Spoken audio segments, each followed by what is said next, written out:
Afternoon and welcome to the third session about TRANSGANG local outcomes, researching youth street groups in Southern Europe, Northern Africa, and the Americas.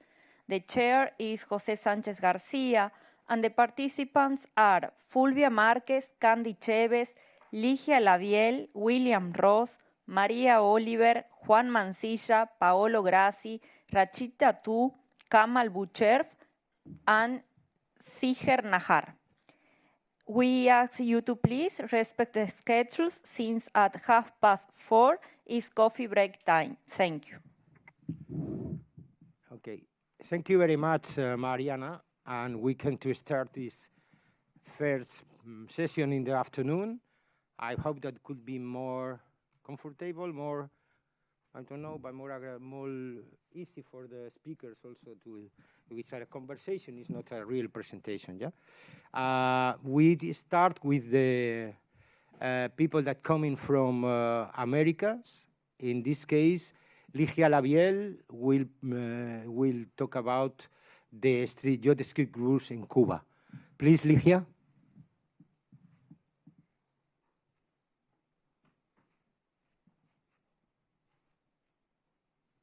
Wait, Jose, could you share the presentation? I sent it. Okay.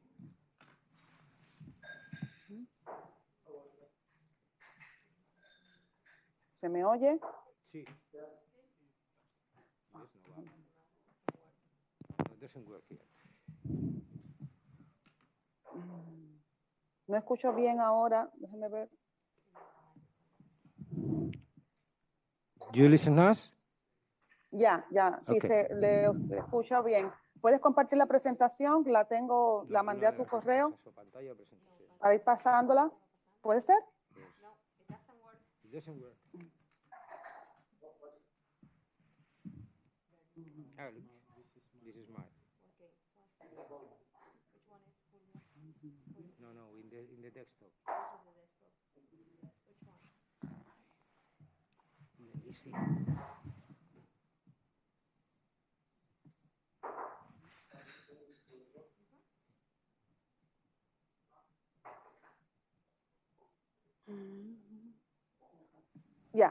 Yeah. Thank you very much.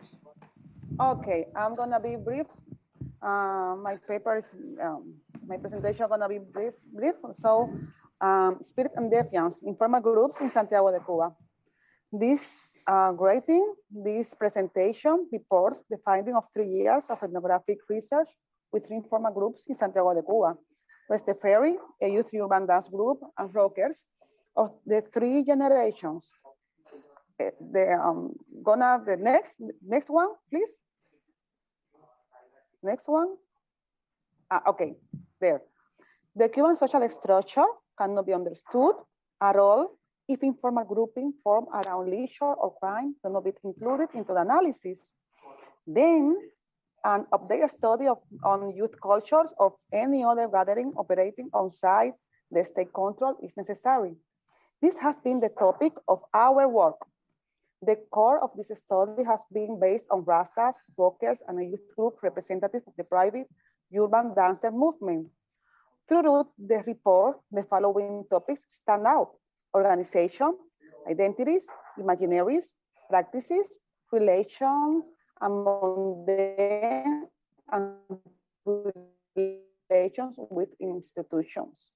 In this session, unlike the previous written work, I decided to expose the essential items through a comparative exercise.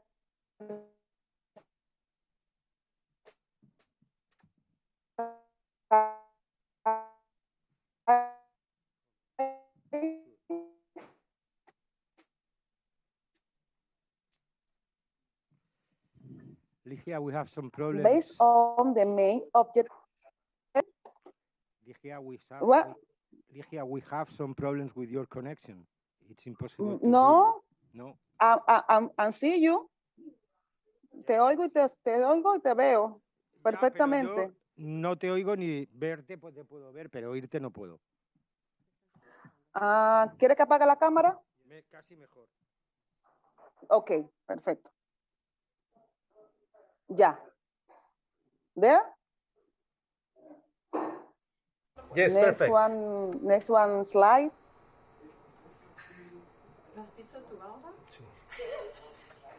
Okay, thank you. In terms of organization, when the dancing group Enviados has at least one simple organization,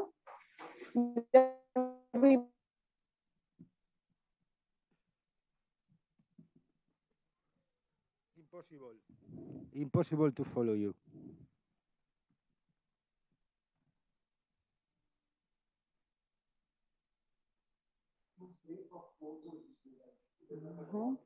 Ligia, ¿Sí? Yes, no te dime. oímos, no te oímos nada. No. Déjame ver. Bueno, Right now, otro yes, lado. the problem Voy is a ver the si es connection. mejor Maybe you la are in a conectividad. place there's not a lot of Wi-Fi.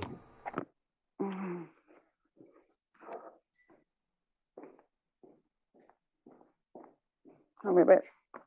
¿Es mejor ahí? Sí. ¿Me escuchan? Sí. Ya. Entonces me voy a quedar aquí. Cuestión de lugar.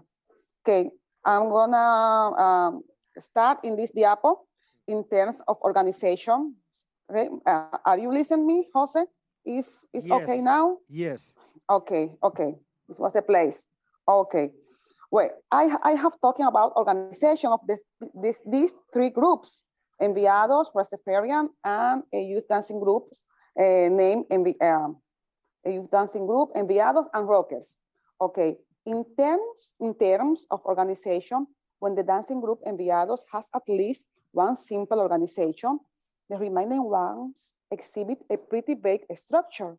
However, every group recognizes the emergence of prominent leaders at certain moments.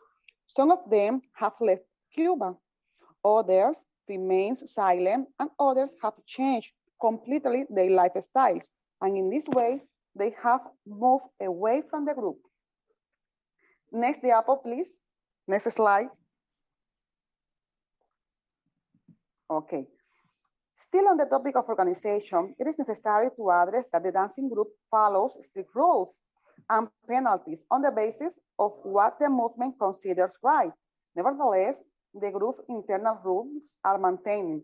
On the other hand, Rastas recognize life precepts supported in their common ideology, although their lifestyles are more influenced by their personal judgments than by their communitarian reflection.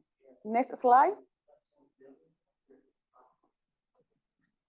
About identities, similarities and are shared by the three groups since music, or more specifically some young musics, are recognized by each of them as one of the most important cultural expressions to achieve gathering and socialization.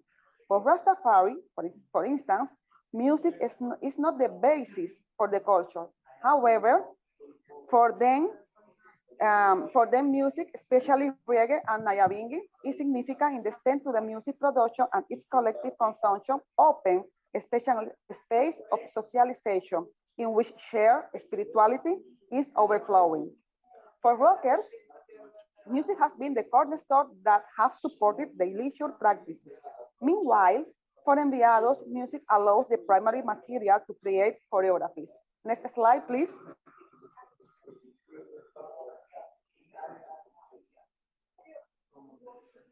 Okay. This. Although some musicians have emerged in each collective as an extension of their lifestyles, the latter keep on maintaining the closest and most constant working relationship with the music producers. In addition, black accessories and clothes are characteristic from rockers. Meanwhile, the three Rastafari colors, I mean green, yellow, and red, and the use of handcrafts made from natural materials identify them. The young dancers feel comfortable wearing the China style closer to the urban musicians. Next slide, please. Okay. Wait. The social relationships established by the three groups reveal what conflicts they face. Within the groups, conflicts can be first, generational conflicts in the rocker case, B, different nuances in lifestyle, this is the case of Rastafarian, and C, conflicts related with competition. Wait, there is a little noise here. Wait, let me see. Okay. And C, conflicts related with competition linked with deviant and violent practices. In the case of Rastafarian, internal conflict detonate a community crisis.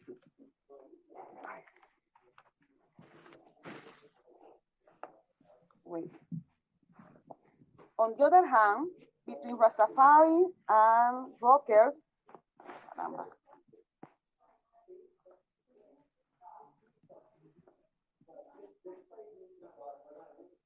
yeah. Between Rastafarians and rockers have been historical bonds since they used to share same space for gathering, a central position in the Santiago Central Park. Next diapo, please, next slide. Okay. The converging point of the three groups is the conflicted relationship with the institutional structure. For instance, power agents, say police, politicians, institutional detectives. Police enforcement, for instance, has been a negative actor for rockers and Rastas due to its power abuse and injustice practices. Hence, police have been identified by Rastas as an example of what they call Babylon or Babylonia. Moreover, cultural institutions have been conflicted as the extent to they affect cultural projects or proposals different from those defended by these three kinds of collectives. In this regard, rockers and youth dancers feel low attention to them from the cultural institution. At the same time, Rastafarian artistic work has been under-recognized by the same kind of institution. Next slide, please.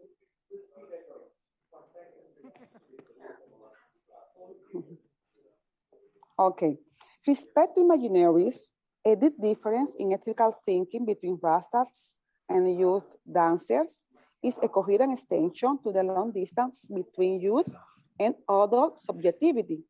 For Rastas, for instance, ethical issues are about people must be, which follows a morality that regulates how people should behave or how people must to do to be better. Next slide, please. In contrast, the second ones unveil a repeat thinking supported in the present tense, which is covering some tolerant, relativist, and non-moralistic attitudes for these boys and girls, rather than how they should be. The significance is how they are. Next slide. Okay. In the midst of such a complex experience, the practice of informal mediation is remarkable. Members of groups have been defended or moved away from criminal environments by individuals who have ever had preparation in mediation practices. For example, the leaders of the dancing movement and the young dancers themselves have mediated between groups, members, and institutions in order to eliminate physical violence among them. In addition, in the Rastas case, some researchers not only have mediated between Rastafarian politicians, but also they have fought for the rise of this culture in defiance of governmental agents. There is no notable mediator in the case of the rockers. The three generations go through cycles of life, decadence, and rebirth to drag almost the same conflicts which are influenced by the political changes. For instance, from the political persecution of the 70s to the acceptation in the 90s.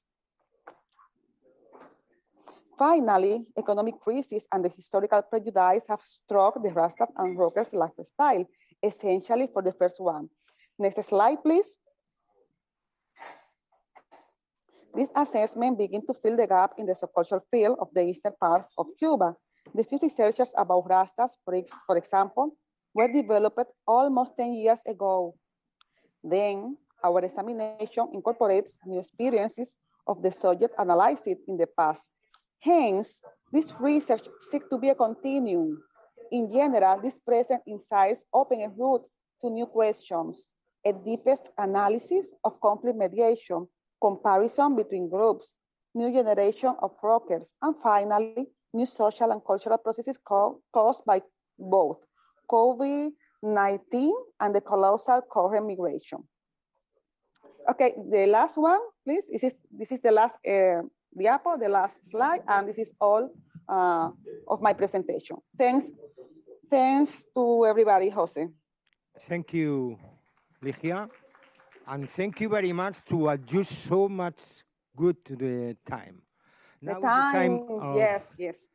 Candy Chavez from El Salvador that talk about the youth street groups in Salvador. Hola, muy buenas tardes a todas y todos. Bueno, un poco compartirle brevemente acerca del trabajo etnográfico que hicimos en el caso de El Salvador, específicamente desde una perspectiva de género, centrándonos esta experiencia de mediación en un grupo de mujeres jóvenes. Quizás es importante retomar algunos elementos claves en el caso de El Salvador, como bien saben, un país donde el tema de pandillas en particular ha sido muy reconocido durante los últimos 30 años, y esto implica algunos puntos claves para este tema. Uno, la imagen que se ha construido de la persona pandillera desde la propia historia de El Salvador. Una persona deshumanizada y una persona que no tiene la capacidad de poder cambiar o de poder ejercer otro tipo de práctica que no sea desde la violencia pandilleril. Esto, digamos, ha llevado a generalizar una frase a nivel de la sociedad y a nivel de las personas que están en el entorno, que es que aquel que se ve vinculado o vinculada a las estructuras pandilleriles solo tiene dos caminos, ¿verdad? Y eso es la cárcel o la tumba. En este sentido, en estos 30 años, la única solución que se había planteado como válida o aceptada socialmente era el camino de la religión. La misma pandilla, de alguna manera, la única forma que permitía que alguien se pudiera salir era optando por este camino. Entonces, en este sentido, también nos interesa plantear desde un campo de la investigación que estaba también vacío, pese a los diversos estudios que han existido durante los últimos 20 años. Por un lado, el tema de mujeres jóvenes, que poco se ha hablado y poco se ha profundizado sobre el rol, sobre su lugar, y el otro sobre las experiencias de mediación desde estos grupos, ¿verdad? Y no necesariamente desde estrategias de prevención social como son conocidas tradicionalmente. ¿Qué elementos fueron claves a nivel de los hallazgos que pudimos identificar? En el tema biográfico, una característica importante es la permanencia de las historias de violencia a lo largo de la vida, ¿verdad? Las pandillas en El Salvador tienen una característica y es que están concentradas en las poblaciones empobrecidas y precarizadas, ¿verdad? Es un fenómeno que en ese sentido está muy global. No encontramos chicos o chicas que tuvieron la opción de volverse universitarios o volverse pandilleros. Chicos o chicas que tuvieron la opción de elegir si querían continuar en las casas con sus padres en ciertas condiciones o irse a la pandilla, ¿verdad? Entonces, en particular en El Salvador, el fenómeno sí está muy focalizado en una población con características muy particulares. Dentro de esto es importante mencionar que históricamente se ha hablado que las pandillas cuantitativamente han sido de hombres, ¿sí? Porque la figura a través de la cual se ha presentado la pandilla es el rostro masculino. Y en efecto, a nivel de membresía dentro de la pandilla, son hombres quienes han tenido ese protagonismo dentro de la estructura.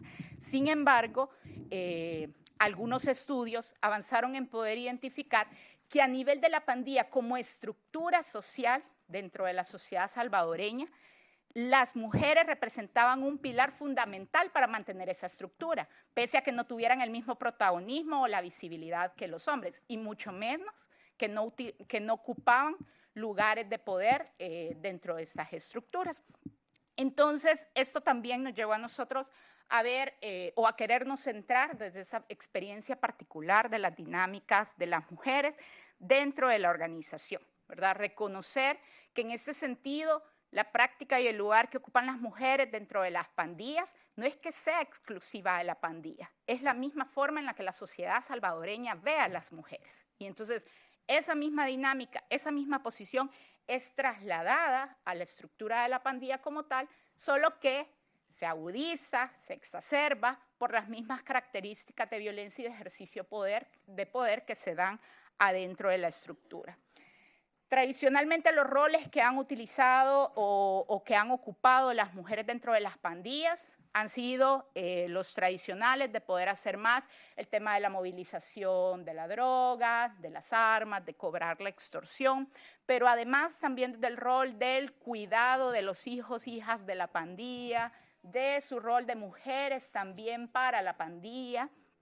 Y en ese sentido, es importante también un tema clave, y es que en sus orígenes las mujeres en El Salvador sí podían optar a ser pandilleras, es decir, podían brincarse y asumir este rol dentro de la estructura. Sin embargo, a raíz de la aplicación de las políticas de seguridad, políticas mano dura, ambas estructuras pandilleriles acuerdan, ese sí es un tema fácil de ponerse de acuerdo, que las mujeres no pueden seguir siendo pandilleras porque ellas son las primeras que van a delatar, son las más débiles, son las que no van a soportar una tortura de la policía y además como ellas son las que quedan embarazadas, tienen a los hijos, les dan demasiadas complicaciones. Entonces las mujeres ya no van a poder entrar a la estructura de la pandilla como tal, pero van a seguir ejerciendo distintos roles que la pandilla necesita para su funcionamiento, ¿verdad? Van a seguir estando ahí como colaboradoras para poder suplir todos estos procesos.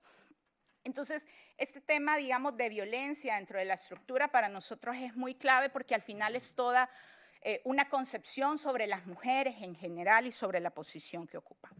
En el caso del grupo con el que nosotros trabajamos, estamos hablando de jóvenes que se involucran en la pandilla alrededor de los 11 y los 15 años. Chicas que sobre todo buscan la pandilla como una forma de huir o de protegerse de la violencia sexual que están viviendo en sus familias. Entonces buscan la pandilla en un primer momento como un espacio de protección, como un espacio de seguridad. Y a diferencia de los hombres jóvenes que directamente entran por el respeto, por el poder, por algunos aspectos económicos, las mujeres buscan precisamente la protección de esa violencia sexual. Las chicas narran cómo ellas lo que querían era matar a su agresor, cómo ellas querían que su agresor supiera que ya no las podía tocar porque si no, la pandilla también las defendía y las protegía. Entonces, eso es muy importante también para el trabajo y el acompañamiento de grupos en particular de mujeres dentro de estos procesos. Otro punto relevante es ese sentido de la pertenencia que las chicas encuentran. Pese a todo, en ese primer momento, para las chicas esa se vuelve su familia y en efecto, en ese primer momento las protege de la violencia sexual que venían teniendo. Esa situación para. Solo que con el tiempo la misma pandilla se vuelve otro espacio donde tienen otras formas de violencia al interior, tanto violencia sexual como otras formas de violencia de género. Es decir, ese nuevo lugar que encuentran pues también se convierte en su nuevo sitio de violencias como tal. Las relaciones que las mujeres jóvenes establecen en este sentido, además de ser vistas desde las categorías del ser pandillero, ser pandillera y el poder a partir de ahí estigmatizar, criminalizar, se le suma el juzgarle que siendo mujeres se involucran en estos mundos de violencia, ¿verdad? Entonces tienen como el doble juzgamiento de la familia, de la sociedad, de sus entornos, ¿verdad? O sea, cómo las mujeres además se vinculan a violencia, cómo deja de cumplir también un rol particular dentro de la sociedad. En ese sentido, el tema de los imaginarios para el caso de El Salvador, dentro de lo que hemos venido hablando durante todo el día, ¿verdad? Se aplica este tema de la construcción de un enemigo público, una situación que hoy por hoy en El Salvador se ha complejizado con el tema de las políticas de Nayib Bukele, es decir, ¿qué diferencia? Hoy que Carles mencionaba cómo nombrar esta tercera etapa, si ya venimos de mano dura, super mano dura, ¿verdad? Pero ¿qué sucede en este momento con un discurso que en primer lugar cierra todas las posibles puertas de inserción de un grupo que está vinculado a pandillas? Ya no solo por la posibilidad de generar esto, sino porque todo aquel que se atreve a nombrar, a decir que vale la pena o hay que trabajar con estos grupos, también se le criminaliza dentro del proceso. Entonces, solo el hecho de nombrarlo, Carles en la visita que tuvo a El Salvador, lo más evidente fue, ok, no hay problema que Carles llegue, no hay problema que haga, pero en nada pueden poner la palabra pandilla. No lo pueden usar ni en correos, no lo pueden usar ni en afiches, no pueden usar la palabra como tal, ¿verdad? Entonces, eso nos pone como en un escenario que también implica mucha reflexión, este último contexto que tiene El Salvador como tal. Entonces, para ir un poco por el tiempo, ¿qué sucede con las experiencias de mediación desde las mujeres? Hemos podido acompañar experiencias de mediación basadas en el arte y la cultura y en la educación popular como una estrategia que permite a las mujeres, en primer lugar, tomar conciencia de sus propios niveles de discriminación y de desigualdad que viven. Es decir, que estas intervenciones o estas experiencias, ¿qué hacen diferente a otras? Que el primer lugar desde donde llegan no es queriendo ignorar la historia ni la vida de la pandilla, sino por el contrario, tomar conciencia de lo que ha significado eso, por qué ingresaron estas mujeres a esta pandilla, qué ha significado para ellas, qué significan sus vidas actualmente. Y desde esta toma de conciencia, las mujeres desde esta experiencia en el arte y la música son capaces también de sanar muchas de sus heridas del dolor de las violencias que han vivido, desde sus familias, en la misma pandilla. Y hacer un tercer momento que implica reconciliarse también. Y hay algo muy interesante aquí, que esta experiencia lo primero que permitió es que se reconciliaran con las mismas mujeres como ellas de la otra pandilla, pero con quienes se reconocieron con los mismos dolores y con las mismas historias de violencia. Ella sabía que odiaba a la otra porque la otra nació en el otro barrio donde estaba la otra pandilla y solo por eso la odiaba. Pero en la posibilidad de dialogar con la otra se encontró que eran mucho más iguales de lo que pensaba. Y se encontró que habían atravesado el mismo abuso sexual en la infancia y se encontró que la historia era muy similar de cómo había entrado a la pandilla, que dentro de la pandilla, independientemente de cuál era, habían vivido lo mismo. Y esto les permitió hacer una vinculación, una conexión para construir realmente relaciones a partir de las cuales no solo se reconciliaban ellas, sino que el arte y la música también permitía que se reconciliaran con la sociedad. Quien no era posible ver a una joven pandillera porque decía, no, ellas no merecen, ¿verdad? Ellas hacen esto, sin conocerlas, como veíamos en la investigación de la mañana.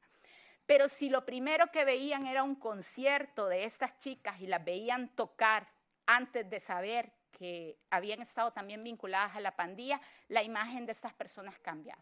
Y por el contrario, estaban dispuestas a decir cómo podemos ayudar, cómo podemos colaborar, qué podemos hacer también para ayudar a estas chicas que tengan otras oportunidades. Entonces, las experiencias de mediación desde el arte y la cultura a nosotros nos permitieron ver la posibilidad también de crear esos puentes de diálogo, de acercar, de sensibilizar frente a un tema que genera tanta resistencia dentro de la sociedad. Y finalmente, una etapa que para nosotros ha sido muy significativa de este grupo es que después de hacer todo este proceso y venir de las vías de las violencias como tal, deciden que desde esta experiencia vivida, desde lo que conocen, desde lo que saben, quieren ahora ellas trabajar para que otras niñas, niños, adolescentes no tengan que pasar por eso mismo. Y entonces, a diferencia del discurso oficial, tradicional, de decir quien ha estado en estos mundos de violencia no puede tener otros caminos, no puede hacer nada, estas chicas están demostrando que al contrario, ellas son las personas más idóneas para hacer este trabajo porque saben lo que significa haber vivido en las entrañas de la violencia como tal. Muchas gracias. Thank you very much, Candy. No sé cuánto me tardé. Also to adjust very well the time.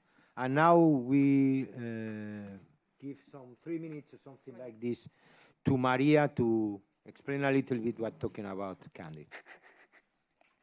Okay, sorry, I will be very, very short just to, for English-speaking people, a brief summary of Candy's words. Well, Candy has focused her research on youth girls and the processes of mediation. She says that the story of El Salvador dehumanizes the figure of the person of the gangs, and and giving them society understands that there are only two ways for people from gangs, and one of them is death and the other one is jail, including a third way, a way out, that is religion. Until now, there hasn't been other possibilities considered. They had made two discoveries. That's one that is related to extreme poverty situations, and that even though gangs are quantitatively made of men, the social structure lays on women. This happens when women could belong to gangs, that they stopped happening around 2010, 2010. They were forbidden to belong to the gangs, but the social structures, the practices, and the places inside the gangs continued the same, because gangs lay on women to practice some of the daily tasks that the gang needs to survive. So even if women are considered the weak ones, they continue to perform the same tasks the gang needed from them before they were banned. They found that women enter in the gang as a way of being protected from sexual violence inside their families, and even with a feeling that the gang could even kill their aggressors. They get that. They get the protection from the gang, but after time, they get maybe the same sexual violence, but from gang members, or they get other kinds of violence regarding gender issues. They also receive judgment from society for being women and engage in violent practices. Related to the imaginaries, Candy explains very briefly that we cannot talk about gangs in El Salvador anymore. So they can do research, but they can never name gangs, they can never name pandillas, they can never name the groups, so it makes it very hard to work with them, even for external researchers, as when Carles visited El Salvador. The key point of their experience is that they work with the girls through art, through music, and girls don't get into the projects denying their previous experience, but recognizing the experience in the gang, their experience previous to the gang, and they find themselves in the stories of other women, even from rival gangs. So they realize that through art and music, they can reconcile not only with each other, not only with themselves, but also with society. And finally, they conclude that after all the processes, what these girls want, what these women want, is to help others, to help other young boys and girls to prevent them getting in the way of violence again. And that's it. Thank you. Very short. Thank you very much, Maria, for your summary of the main ideas of Candy. It's open? Yes. Okay. Now we can move to Chicago, the motherland of ganglands, and William DeRose, our researcher there, can explain something about what happened in Chicago.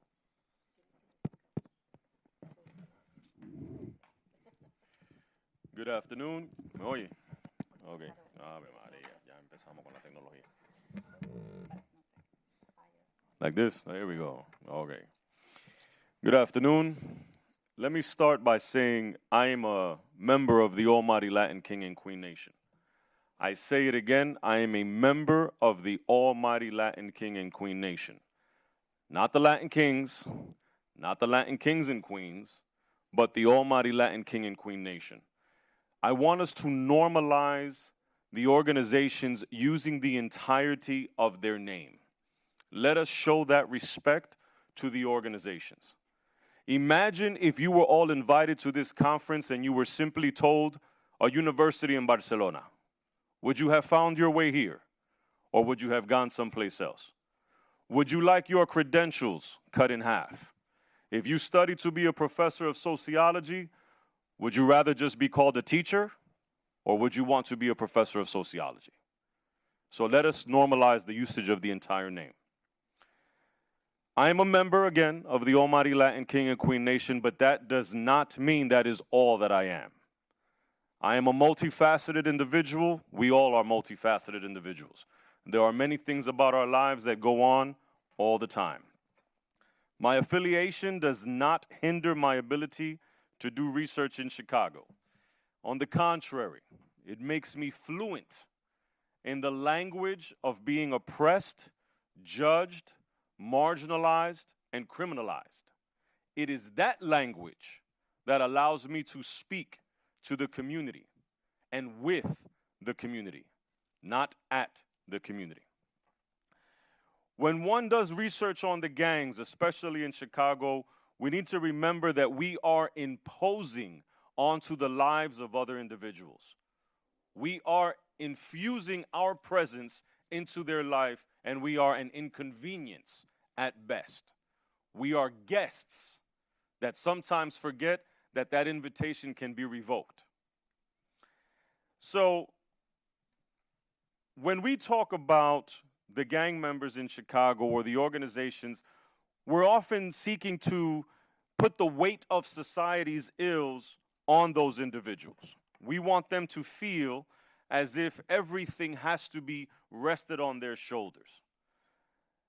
Nobody wants to talk about the social ills that are being caused by society as a whole. Law enforcement will talk about the selling of drugs by individuals, the selling of narcotics by gang members, but in the concept of the United States of America, the United States government will not talk about how they put those drugs into the community. They will not talk about the historical role that they play in ensuring narcotics have a route to communities of color. The end result is the misconception that social deterioration is a result of gangs, when in reality, social deterioration is a result of the deterioration of humanity. We are all guilty of that. It is just easier to marginalize a population and say they're the problem. So, I live in the United States of America. Huepa, right? Whoop-de-doo. Donde ya no podemos decir a nuestro hijo, we can't tell our kids, be careful. We have to tell our kids, be prepared. We have had 217 mass shootings in the United States this year. 217. We are on the 135th day of the year. That means there have been more than 1.6 mass shootings in the United States this year. That is not a gang problem. Now, we've also had over 169 victims of gun violence in Chicago. That is also not a gang problem. That is a Chicago problem. Do the gangs engage in violent activity? Yes. But in a society that is that violent, we cannot expect a smaller population to be the defining factor in how we deal with that. And that's what the research addresses. Now, in order to understand that gang violence is a concept that only exists when violence is sought to be defined by affiliation, that means that people say that there is violence in gangs because that's what you want to talk about, not because that's the only place that violence exists. The true narrative is gangs exist in a violent society.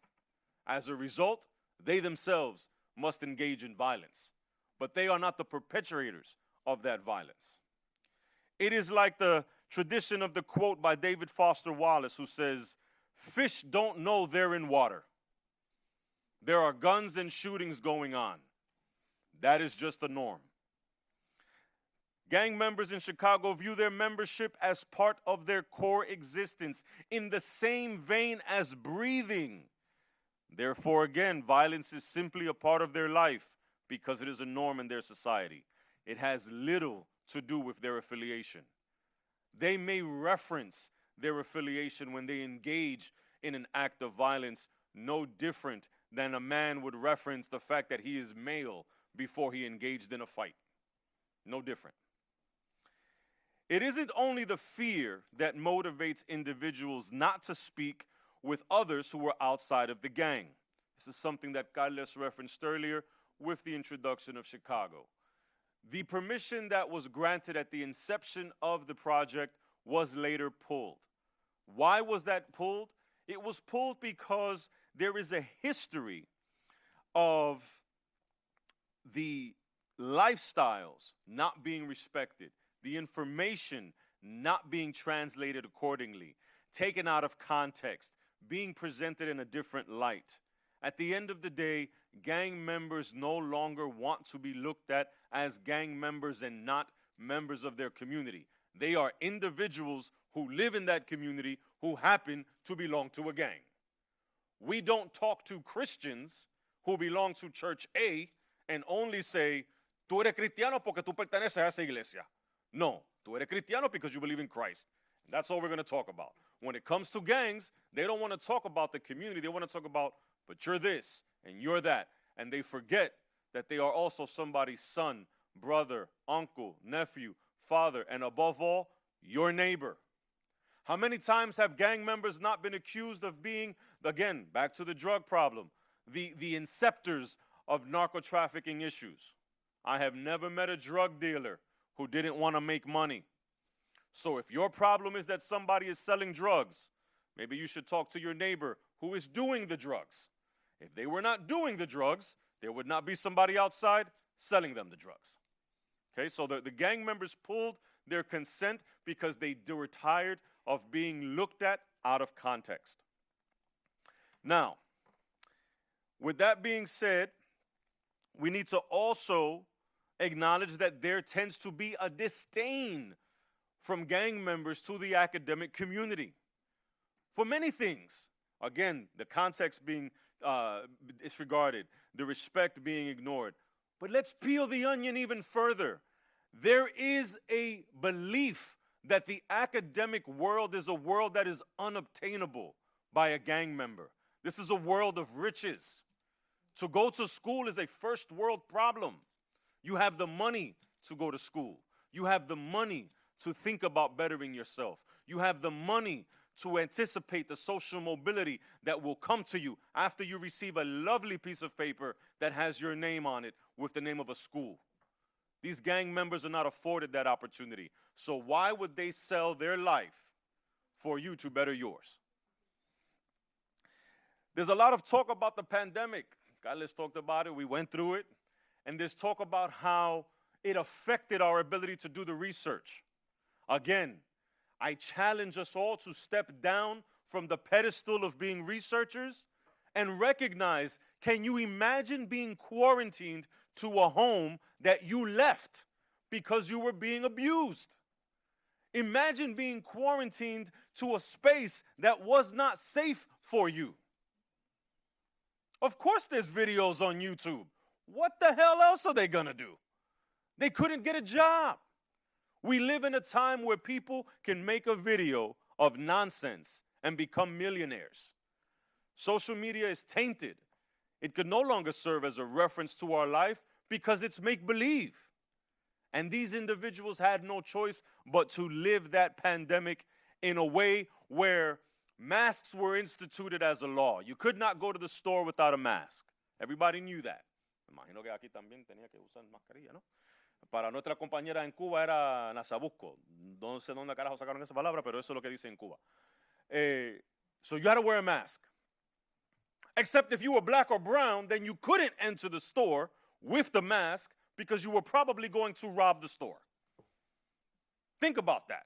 You cannot enter the store because it's a pandemic. You have to have a mask. But if you look like a thug, if you're black, if you're brown, if you're any kind of something that they don't want to see, you cannot wear a mask. You might as well just tell them they're not allowed there, period. This is what is the life of gangs in Chicago and many other places in the United States. So when we seek to understand the algorithms that we talk about with social media, we have to again look at the tactics employed by the United States government to entrap individuals.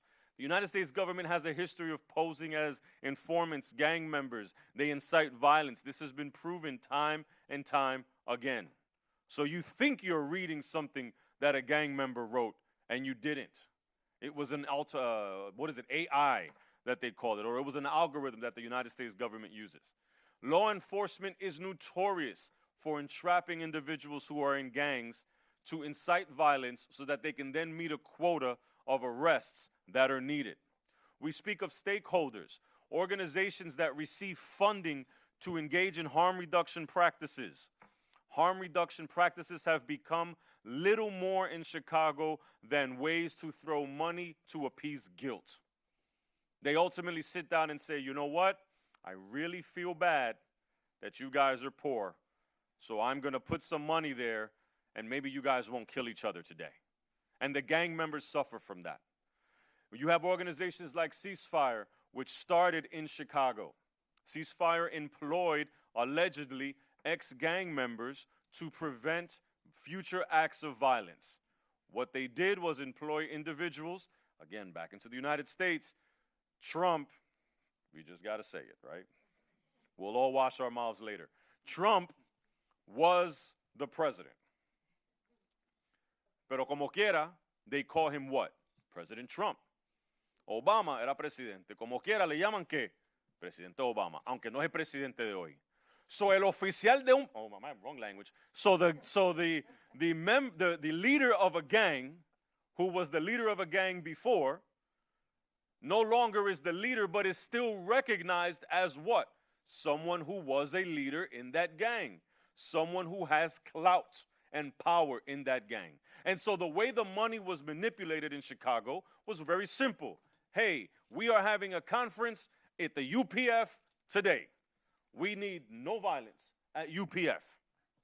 They make sure no violence happens at the UPF that day. The legalization component is erroneous. Creating an organization that then has to jump through hoops and hurdles to be legal is to admit that you always saw them as illegal. We cannot legalize what was not illegal. This is people's lives. At the end of the day, it's quite simple. Chicago is a segregated city. It is one of the most segregated cities in the United States of America. To this day, you will drive through an African American community and only see African Americans. You will drive through a Mexican community and only see Mexicans.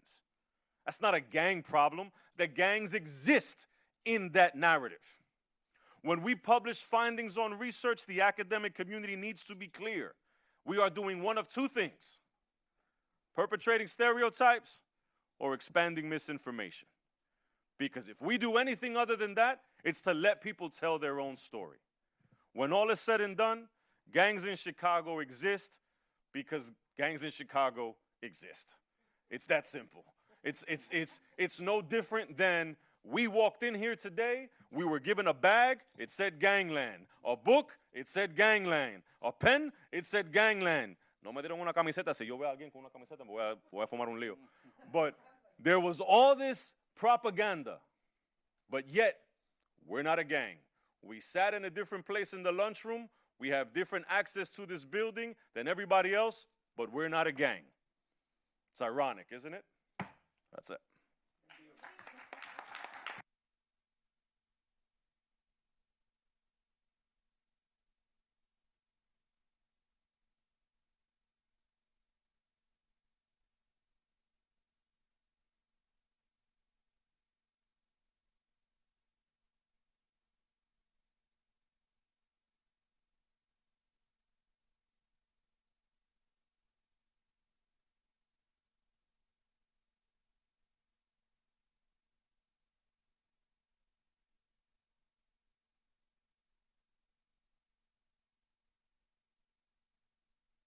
Bueno, venimos de Medellín, es una delegación que en estos días van a estar escuchando también. En estos momentos sería presentar algunos asuntos del contexto, que realmente el contexto de Colombia, y en particular también de Medellín, es un contexto complejo, dinámico, en permanente movimiento de situaciones, pero que se podría caracterizar por varios asuntos que de una u otra manera se reflejan en el proceso mismo de la investigación y en las vivencias cotidianas de los grupos juveniles de calle con quienes trabajamos. Bueno, es un país, como todos saben, fuertemente hace mucho tiempo en una dinámica de violencia, de guerra, muchas veces no declarada, pero en unas situaciones fuertes de violencia civil con la presencia de diferentes actores armados. O sea, no es decir como que hay dos polos, sino diferentes actores armados que nosotros podríamos decir está entre las organizaciones guerrilleras, los grupos paramilitares, las bandas criminales, que es una estructura muy fuerte, digamos, dentro de la delincuencia, un poco la herencia que nos queda a nosotros de todo, del narcotráfico de la época de los años 80 hacia acá, que es unas estructuras muy fuertes de delincuencia y de circuitos ilegales, no solo de drogas, sino de armas. Y en ese proceso yo creo que nosotros hemos vivido, y lo estuve como revisando y mirando, porque decir el acuerdo de paz del 2016, no, yo creo que nosotros, y mirando lo de la mediación en el proyecto, hemos recorrido desde los años 80, 84 más o menos, unas décadas de construcción permanente de la paz.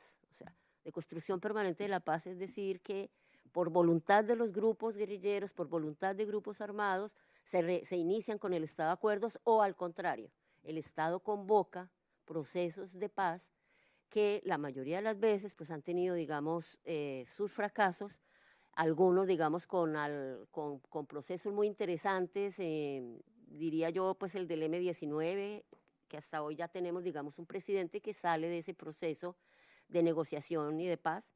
O sea, que hay unas apuestas muy claras de algunas organizaciones por esos procesos.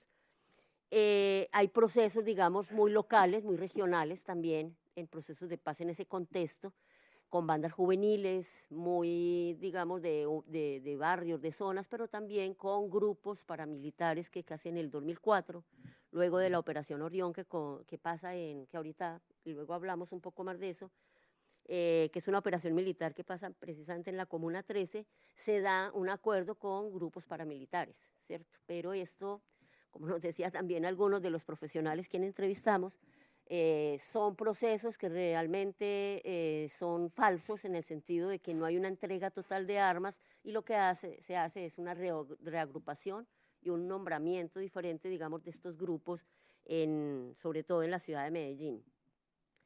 Yo creo que el cansancio, tanto por la crisis económica, social, las violencias y todo, crea y genera, como lo nombraba Carles esta mañana, va creando una conciencia. Yo creo que es un trabajo también de las organizaciones sociales, un trabajo de conciencia que yo creo que desde el 2018 venimos en una serie de protestas, sobre todo con un protagonismo juvenil muy fuerte, la MANE, por la reforma educativa, pero luego el estallido social en medio de antes y en medio de la pandemia, ya que la pandemia además evidenció, digamos, como la pobreza y las situaciones críticas de una buena parte de la población.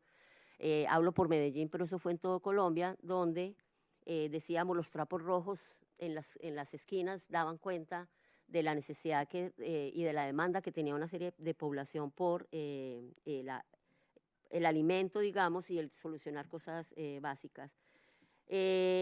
Pasamos de procesos electorales que siempre han estado, digamos, en esa polarización política de partidos tradicionales de derecha con partidos de centro y izquierda, pero con la presencia, que a mí me parecía que es muy importante resaltar, en los últimos años de nuevas expresiones políticas, no necesariamente en partidos, sino en movimientos muy protagonizadas por el movimiento feminista, las mujeres y los jóvenes, ¿cierto? Y las jóvenes. Creo que ahí ese fue el protagonismo fundamental en el último periodo, que además también yo creo que revisando no pude encontrar datos que me dijeran exactamente cuántos jóvenes pudieron votar en este último elecciones por el cambio que se dio, pero sí se dice que hubo un aumento muy importante de votación y no abstención de jóvenes primivotantes, o sea, quienes votaban por primera vez, que eso nos parece, digamos, como muy importante. Bueno, seguimos en un país polarizado, pues porque de todas maneras, a pesar de que tenemos un cambio a nivel de la presidencia, pues tenemos también un asunto de una presión fuerte de la oposición. En todo ese contexto, digamos, traducido es en el que vive, yo diría, los jóvenes de Medellín, en esos contextos de un poco de conflicto ya más particularizado. Nosotros trabajamos con 4 grupos, se nombraban esta mañana, es Utopías Empantanadas, del barrio, Medellín está dividido por zonas, comunas y barrios. En esas tenemos la Comuna 3, donde queda el barrio La Honda. Realmente es un sector que incluso hasta hace poco fue reconocido, digamos, administrativamente en el mapa de la ciudad. Allí está, digamos, el grupo Utopias Empantanadas, luego está el grupo de teatro Recuerdos del Ayer, que es de una zona rural o semirural del área rural de la ciudad, en un corregimiento que se llama Alta Vista. El Museo de la Memoria Alegre, en unos barrios, digamos, muy centrales, pero muy, o sea, muy periféricos en el sentido de la situación de pobreza, de precariedad económica, social, pero muy centrales en la ciudad, porque allí se constituyó, digamos, como la zona del basurero de la ciudad en una época, y allí se fue construyendo alrededor de esto, digamos, el barrio Moravia, que hoy, por lo menos en las intervenciones urbanas, ha tenido transformaciones, pero continuamos, digamos, en una situación de pobreza y de presencia de grupos armados allí. Estos son jóvenes que espantan los miedos, construyen esperanzas a través de la memoria y tienen, digamos, como opción la alegría como una propuesta política para la ciudad. Trabajamos en la Comuna 13 con Casa Colacho en San Javier. Básicamente, digamos, su identidad o el centro de trabajo de la cultura hip hop. Yo diría, pues, y luego Jacob y Sandro me dirán, pero para mí Casa Colacho es un caleidoscopio de ideas, rostros, géneros, escuelas, imágenes en torno a la memoria, la diversidad y la paz. En todo el trabajo que hicimos, digamos, de campo, yo creo que encontramos, y en los resultados, yo no me voy a detener en la parte de los clústeres o de las categorías, sino en unas emergencias, 7 elementos, pues, o 7 aspectos claves que encontramos, que nos parecen muy importantes porque son muy comunes a los 4 grupos. Uno es que se podría afirmar que el grueso de los participantes de los grupos juveniles de calle, de manera directa o indirecta, han sido víctimas del conflicto y las violencias diversas, cotidianas y estructurales del país. Digamos, algunos fueron o han sido parte directa de estos grupos de delincuencia y circuitos ilegales, pero en su gran mayoría es que la han padecido directamente de parte de estos grupos. Pero o han participado ellos pues también por voluntad propia o por lo que llamamos nosotros, o se ha llamado el reclutamiento forzado y la instrumentalización. Pero además, digamos, el otro tema ligado o muy derivado de este es el desplazamiento forzado. O sea, al entrevistar, al hacer los grupos focales y todo, encontramos en las historias y los relatos de los jóvenes que sus familias han sido, digamos, desplazadas de sus territorios de origen, pero también se da el desplazamiento intraurbano, o sea, de un territorio, de un barrio a otro, por asuntos también de confrontaciones entre bandas o también, digamos, por desplazamientos, por ser territorios estratégicos para grupos armados ilegales. O sea, sobre todo Comuna 13 y el corregimiento de Alta Vista son un corredor directo, digamos, hacia el mar, la salida hacia el mar, donde siempre ha sido, digamos, como un centro para contrabando, la droga, el narcotráfico y las armas, ¿cierto? Entonces, digamos, allí se ha concentrado mucho estos grupos armados, pero también la violencia. Entonces, ese desplazamiento forzado, digamos, creemos que es una de las expresiones, digamos, más fuertes que les ha tocado vivir a la mayoría de los jóvenes a través o como herencia o por parte, digamos, de sus familias o de ellos mismos. Hay un tema que nos parece muy importante que es necesario que se profundice, digamos, y se siga profundizando a partir de esta investigación, que es las juventudes y las diversidades. O sea, encontramos juventud versus etnia, juventud versus diversidad sexual, género, o como se ha llamado disidencias sexuales, o hablábamos ayer, género fluido. O sea, es asunto que habría que profundizar un poco más, pero a diferencia de otras épocas, sobre todo en los 90, donde cualquier joven, mujer o hombre, que manifestara físicamente o verbalmente que tenía otra opción, digamos, a nivel sexual, pues era eliminado. Básicamente tenía todas las posibilidades de ser eliminado por un actor armado. Era una cosa inaceptable. Yo creo que hoy encontramos en los grupos juveniles de calle una tranquilidad, una fuerza, una propuesta, unas voces hablando y trabajando, digamos, sobre sus diversidades sexuales y sobre el racismo y los feminismos, que yo creo que es muy importante y muy clave, sobre todo para el contexto del país y de la ciudad. Pues sobre todo hablando de una ciudad de Medellín muy conservadora, muy de derecha en general, y que esto ha sido, digamos, muy fuerte. Otro tema muy importante en esas emergencias es el cuidado. Y hablamos del cuidado, cuidarnos, cuidarse. O sea, encontramos en los grupos juveniles de calle un asunto en sus relatos y en sus vivencias relacionado con el cuidado, en el sentido de ver el grupo juvenil como parte de su familia. Allí se sienten protegidos, allí se sienten cuidando al otro, cuidándose, pero también hay grupos que tienen unas relaciones muy intergeneracionales y participación, donde hay madres o mujeres que son quienes protegen y convocan, digamos, a algunos de sus jóvenes a que salgan de estos circuitos, digamos, ilegales, pero también de los consumos de estupefacientes, de marihuana, de droga, en fin. Pero tenemos, yo diría Casa Colacho también conviven allí varias generaciones, y yo creo que ahí Jacob es de las generaciones primeras que yo conocí, ahora es ya más mayor. Yo lo conocí jovencito. Pero que es una generación, por ejemplo, que va transmitiendo, va cuidando y va transmitiendo, digamos, la experiencia, los saberes, las prácticas, y eso se convierte, digamos, como en unas relaciones muy importantes y muy interesantes. El arte como proyecto de vida es otra de esas emergencias. Listo. El arte se convierte en proyecto de vida y expresión de resistencias. O sea, el arte como hobby, como expresión de resistencia, como construcción de identidad individual y colectiva, a través de la escritura, el teatro, el performance, la cultura hip hop, hacen parte, digamos, de las vidas de los jóvenes de estos 4 grupos juveniles. El arte es otra dimensión presente, digamos, como mucha fuerza. Se consideran artivistas, o sea, son artivistas. A través de esas expresiones artísticas y estéticas se denuncian atropellos, violaciones de derechos, se confrontan poderes. Se lucha, digamos, se demanda respeto, dignidad, reconocimiento, se articulan, se movilizan, resignifican territorios, sus vidas, construyen agencia, producen y circulan memorias y saberes que convierten en acciones.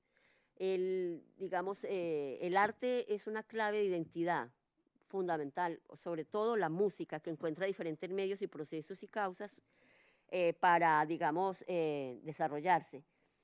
Fundamentalmente la cultura hip hop, como nos lo planteaba Carles. Faltan 2, ya se los digo, el parche. ¿Por qué decimos una emergencia al parche? Que puede ser, digamos, simplemente estar en la esquina, pero es que el parche es el grupo juvenil, el parche es estar con mis amigos, es tomar la cerveza, el parche es el amor con quien me voy a parchar. Es, digamos, algo que se tiene muy presente y permanente, decir vamos a parchar, y parchar es leer, parchar es ir al taller de hip hop, al taller de literatura, al taller de formación política, pero parchar es ir al parque a tomarme una cerveza con mis parceros, ¿cierto? Entonces lo vemos como una emergencia, un aspecto muy importante, porque en los 4 el tema, el lenguaje, digamos, y el uso también de los espacios va en ese sentido. Y por último, la recuperación, reconstrucción y preservación de la memoria. A ver, un país en ese contexto de violencias y esto que viene trabajando desde el Acuerdo de Paz del 2016, antes mucho, pero muy centrado desde el Acuerdo del 2016, la Comisión de la Verdad y la Justicia Especial para la Paz, donde se hace mucho énfasis en reconstruir la memoria, pero que yo creo que ese ejercicio se hace recogiendo la experiencia que van teniendo los grupos juveniles de calle. Yo creo que Casa Colacho tiene allí una fuerza muy importante en decir, el graffiti es la memoria, digamos, en las paredes, en los muros, es representar todo lo que nos ha pasado para que no se olvide, pero también la literatura, pero también la memoria alegre a través del performance, de plantear, no queremos solo la tristeza, no dejar a un lado lo que nos ha dolido, pero sí, digamos, construir esperanza y tener propuestas, digamos, de alegría. Entonces yo creo que la memoria es importante. Listo. No, yo ya terminé. Porque la mediación, que era otro tema transversal, pues ya lo planteé, digamos, como en todos estos procesos de paz, y que terminaría diciendo, el grupo juvenil de calle en sí mismo es un proceso de mediación permanente y cotidiano. O sea, allí, al interior de los grupos, permanentemente se están resolviendo diferencias, discutiendo, reflexionando y construyendo colectivamente desde esas diversidades de raza, de etnia, diversidades sexuales, pero también de edades, ¿cierto? Para mí eso es lo que hablábamos, de que el mismo grupo en sí ya es un proceso de mediación permanente. Listo. Muchas gracias. Thank you very much, Fulvia. Now it's the time that Maria make some resume of this.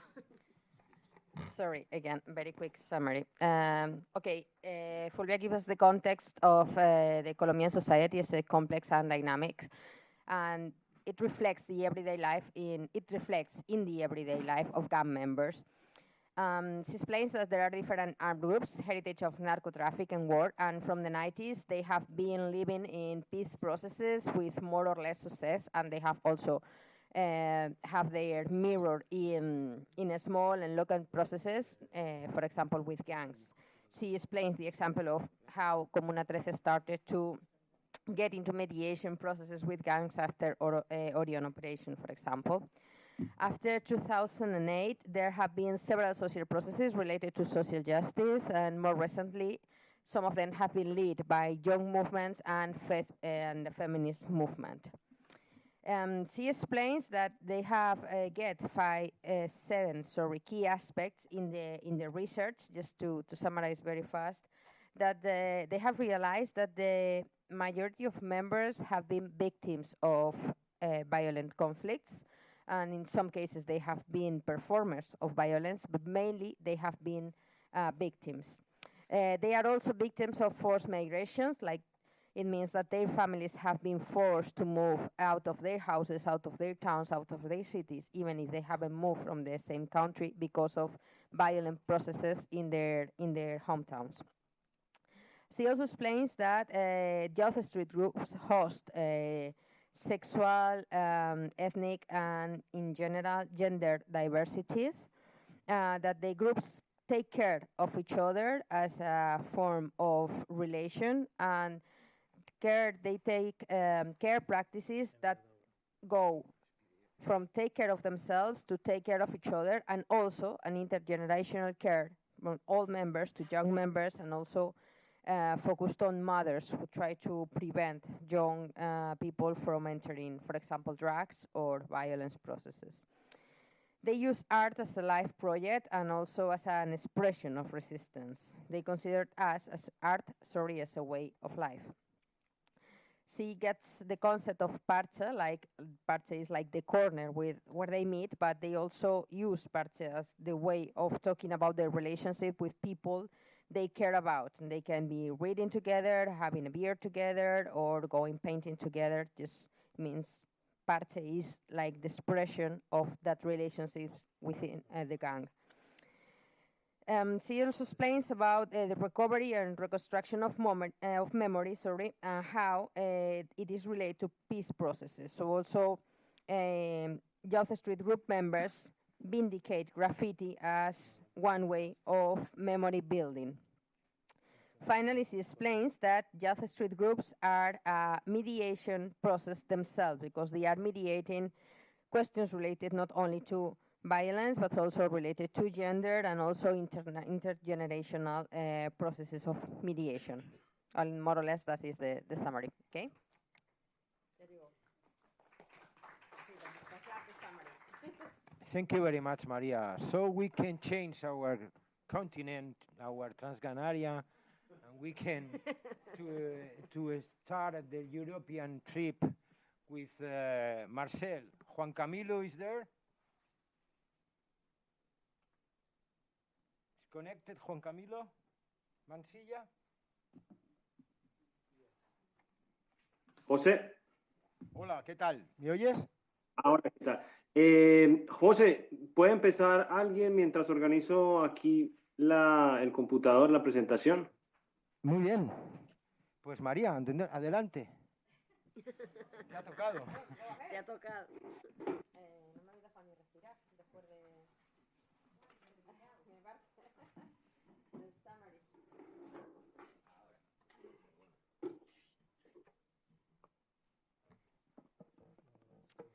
Okay, well, so my name is Maria Oliver, and apart from the official translator of the thing, I am the local researcher of Madrid. In Madrid, we have a contrascade of TRANSGANG. That is, it means that we are one of the cities that have been receiving from the last 20 years mano dura policies regarding the situation of gangs. We have done around 500 hours of participant observation. Also, we didn't need to do that much. It was just like situation was for us. It was possible to be next to the groups and stakeholders for longer than we have conceived before. We have worked in the city of Madrid mainly with 3 groups, the DDPs, Dominican Don't Play, and Trinitarios, that are 2 groups mainly, or at the beginning, brought to Madrid from Dominican Republic, but that now have members from very different nationalities and origins. And also with the almighty Latin Kings and Queens Nation. I'm not missing a single letter. Okay, and we have observed mainly how has been the evolution of the groups in the different stages of gangs, as we consider them in this project during the last 20 years. In Madrid, the first group to arrive was the Almighty Latin Kings and Queens Nation, followed by the Asociación Nieta in a year or so. And at the beginning, the process was a process of criminalization, and the gang members and the gang leaders were put into police follow-up, and they were put into jail at the beginning of the of these processes. What happened then was that as no mediation processes or not mediation projects were open or were allowed from the city and from the police authorities. Okay, that sounds better? I think it doesn't sound anyway. Okay. The result was that these 2 groups that were at the beginning homogeneous groups started to break. The result of that is that nowadays it's more difficult to work with these groups than it was before, because there is no one leadership, but 3 or 4 different leaderships. However complicated it might seem at the beginning, what we have learned is that gang culture, as we understand gang culture, like from the music ideas, from clothes ideas, from the worst stereotypes from gangs we can get, is what has permeated to young people nowadays. We have been lucky enough to be able to participate in a lot of activities with young people, not only gang members, but young people from the context of high schools and schools in the city of Madrid. And we have realized that gang culture is attractive to young people. It doesn't really matter which gang we are talking about. Doesn't really matter what it implies or not to belong to a gang. Young people in the city of Madrid, in the neighborhoods where there are these gang members, mainly DDPs and Trinitarios, consider that belonging to a gang is something cool, is something they aspire to, and they make merits to.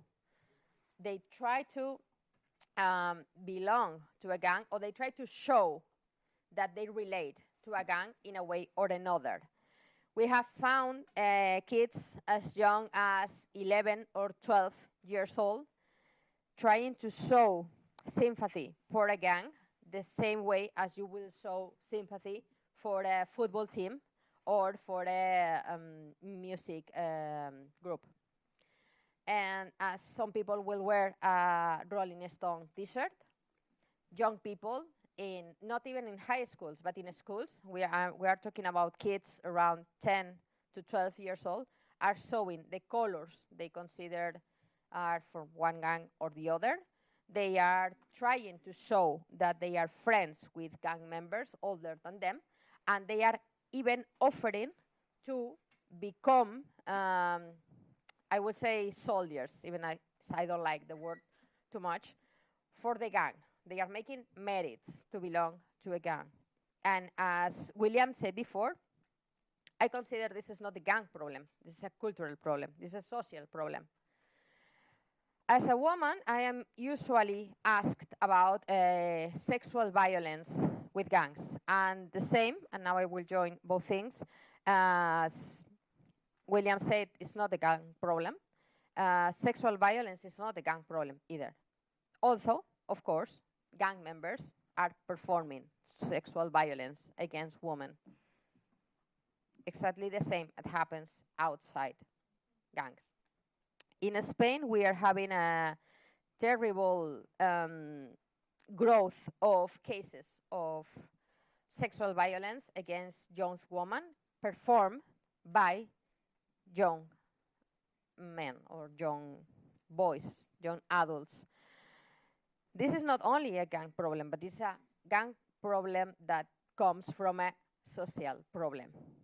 Because as we try to understand why they are doing merits to belong to a gang, why they are trying to do merits to become friends with gang members, we don't understand because we are not looking at the origin of the problem. We are not looking at why young men decide they can rape young girls as a way to get them past a trial to get into a gang, or why they are getting young girls to become sexual slaves in the cases that we are finding in Madrid, for example, with young members and non-members.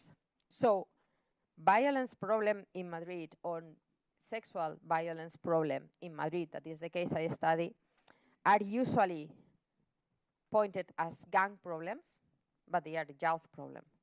It is a problem we have with young people. And we need to understand, and for that, we need to look deeper or farther than the gang. I made a comparative with how we perceive and how we have gotten to understand as normal the romanticization of figures. For example, the Pablo Escobar figure, okay? Pablo Escobar figure is a figure that has been placed in the city center of Madrid with a very, very, very big photograph and a sentence that said white Christmas, this is in Spanish, Blanca Navidad, okay, with obvious, okay, it is funny, but it is not a gang problem. It is not gang members who made Narcos the most reproduced series of all the times. I mean, we are romanticizing violence. We are romanticizing the figures. We are allowing kids to get, we are allowing kids to get into social networks unsupervised. We are allowing porn to educate our kids. And with all that mixture, we are looking at boys in gangs and saying we have a problem, we have a violence problem here. What we relate is that we have a problem that is social. It's not a gang problem, it's a social problem.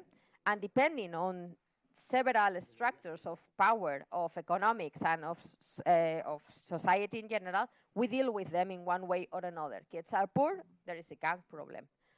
Kids are rich, it is another problem, but not a gang problem. We have found out that mediation works pretty well if we are able to get in contact with the groups and to get into the leaders of the groups with strategies of mediation that they can lead. We cannot impose, but if we allow them to offer, to propose, and to design solutions of mediations, they are pretty well able to carry them to term with success. Okay, and that's it for now. Thank you very much. Thank you very much, Maria. Thank you very much. Thank you very much, Maria. Now it's time. Juan, are you ready? Juan, are you ready?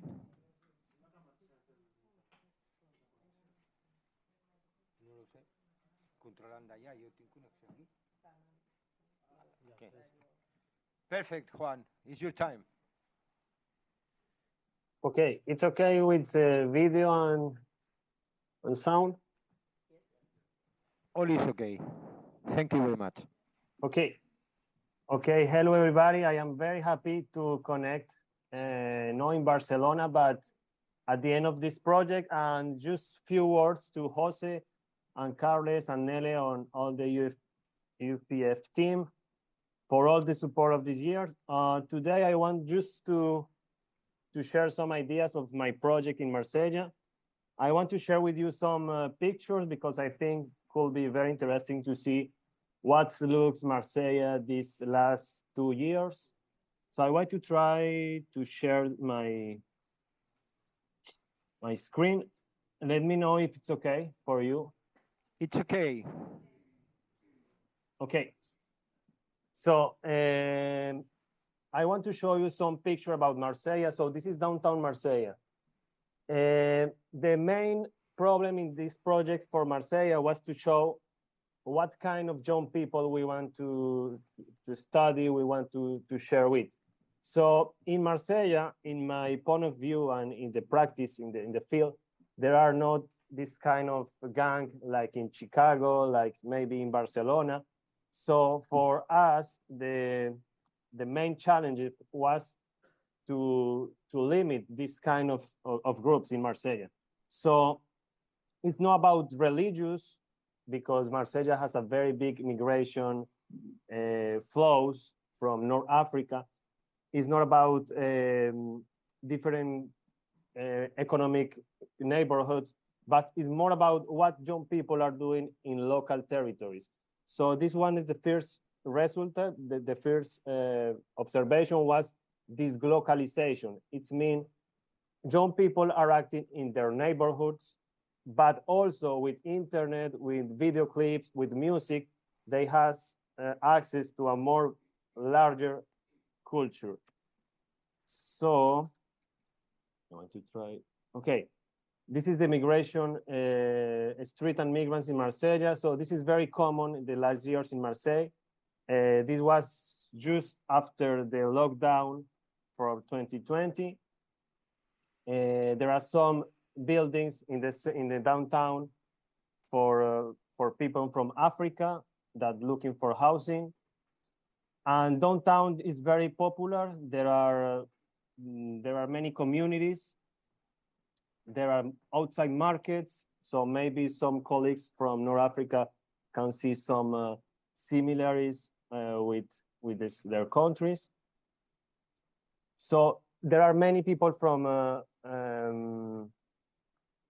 Mayotte and Comoros Islands in this quarter. So I tried to delimit one quarter. It was La Fab. This neighborhood has a very, very stigma in Marseille about drugs, drug trafficking, young people without job, young people without school. And this was very interesting to define what is mediation. So mediation in Marsella case was how we can help young people and all the people in the neighborhood, what is the good practice to improve their lives in every day. So this is a very straight definition of mediation. And this is what I was looking for in Marsella, good practice about daily life. So how I say it was more about a multi-generational ecosystem.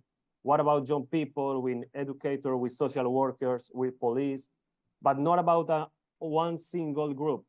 So this is not about a clothing, this is not about assembling, this is not about a history of clan, but it's more about what is happening in these 2 last years to improve the lifestyle in this space.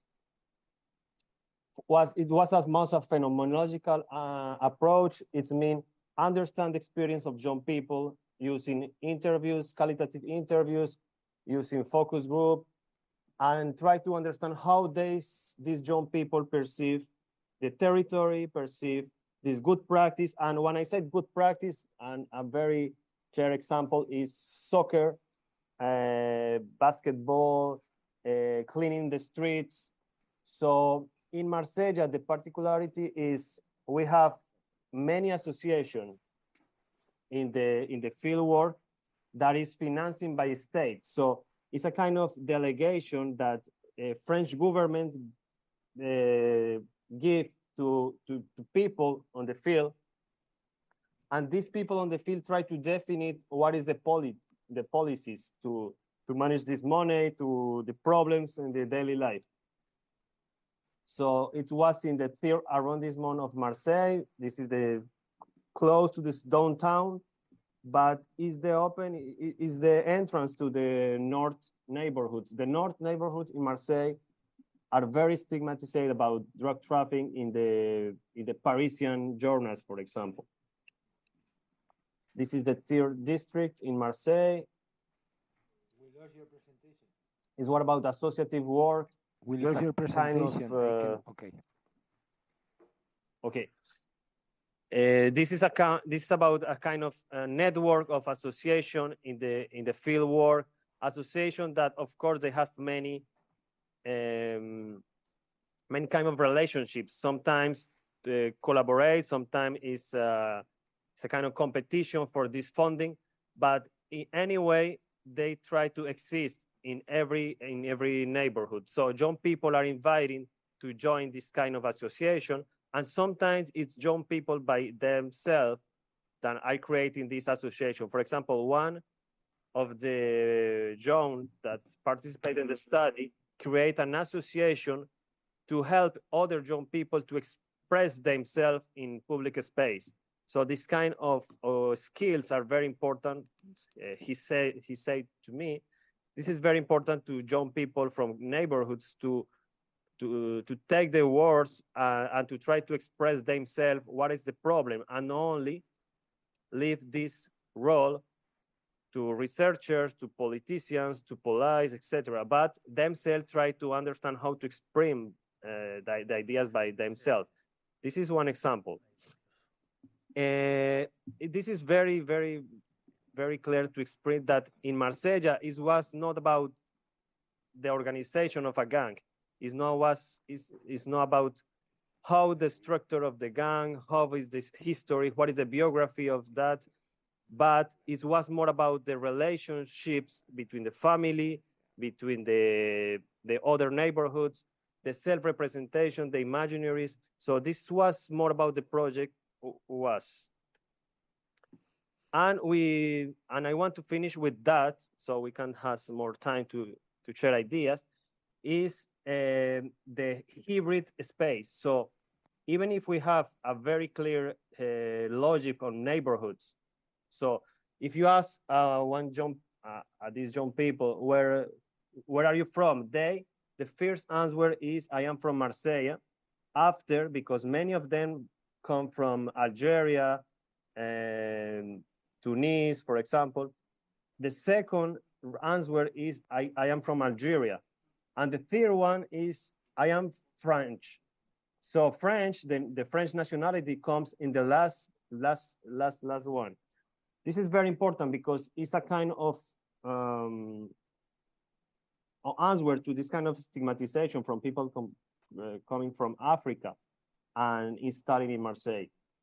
And internet and this kind of hybrid space is not only in the local streets, but also in the internet, because these young people are using media, are using photo, are using video, music, and they create this kind of like local space of reputations that is using to express not only problems, but to create this kind of collective identity.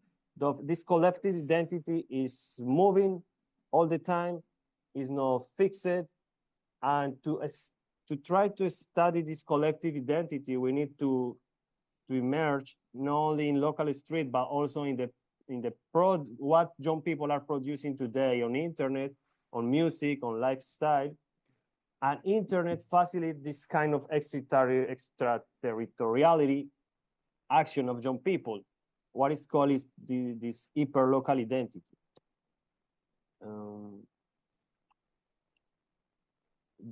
Some photos about what is the neighborhoods in Marsella.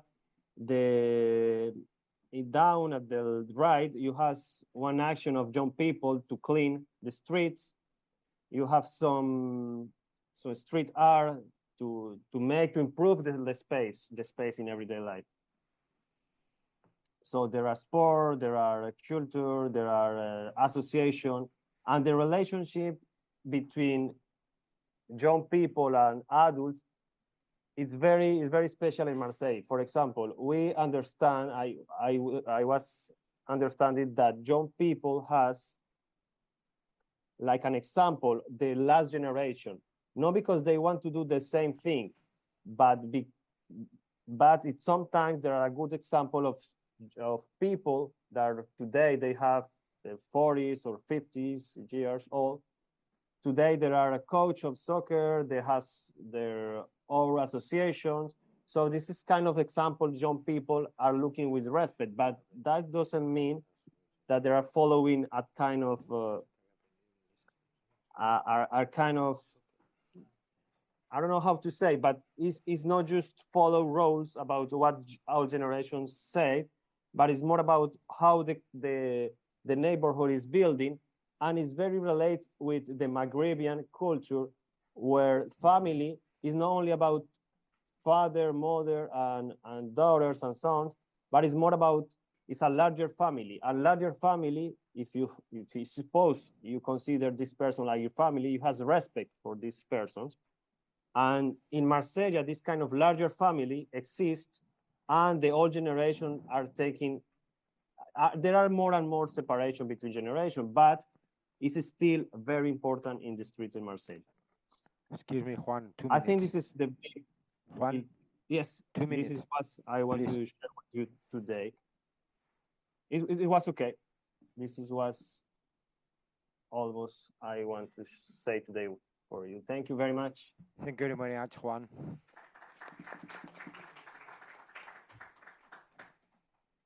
Now we go to our last stop in Europe. Paolo Grassi explain us about what happens in Milano.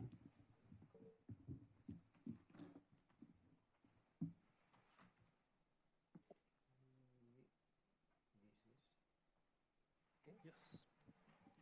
This is the PDF. Okay. Control L. Okay. Do you want to? Yes. Okay. How can I use this? Yes. This On the right. Okay. Perfect. Thank you very much.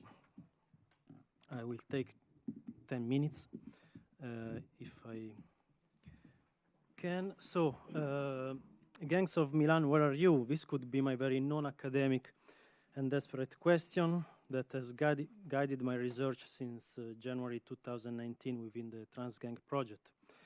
While Milan was described, at least till 2017, as the European capital of Latin American gangs, my fieldwork could only recompose some traces of a social phenomenon that seemed almost non-existent. Thus, through what I called an archaeological approach, I tried to follow some of these traces to understand what was going on in the Milanese streets. 4 more theoretical questions were formulated through the research process, and answering these questions meant moving from a history of the Latin American street groups of Milan to a social analysis of new practices connected to the urban territory. Within this movement, I discovered rap music and some marginal neighborhoods of Milan. Basically, my research in Milan showed how Latin American street groups have almost disappeared from public space. It is possible to identify 2 following phases. The first, which began in the early 2000s, features groups such as the Latin Kings, the Nietas, and the Commandos. This phase saw the development of some important sociological research to which the only mediation process recorded in the city is linked. The second began around 2010. The first groups were joined by new ones, including the Central American Maras, Mara Salvatrucha and Pandilla 18. And today, although Latin American street groups still exist, they seem to constitute a more hidden phenomenon, perhaps with a higher criminal profile, certainly limited in numbers. This is confirmed by some of my interlocutors, such as this policeman, member of a flying squad of Milan. I therefore try to question this dynamic, while in the meantime, especially during and after the pandemic, a new wave of moral panic began to invest mailing groups of young people with a migrant background linked to specific Milanese neighborhoods and often labeled as baby gangs. This shift was linked to a change in the way young people socialized and used the public space of the city. But what has changed more deeply was the social and urban structure of the city of Milan. On the one hand, Milan has increasingly become a destination for international migratory flows. On the other hand, the so-called second-generation kids have grown up. At the same time, the city has developed as an European capital, a global city, through major investments starting from World Expo 2015. Today, Milan is a regenerated city, but which has seen its social and spatial polarization increase. The center is more opposed to the marginal neighborhoods, increasingly seen as a problematic issue.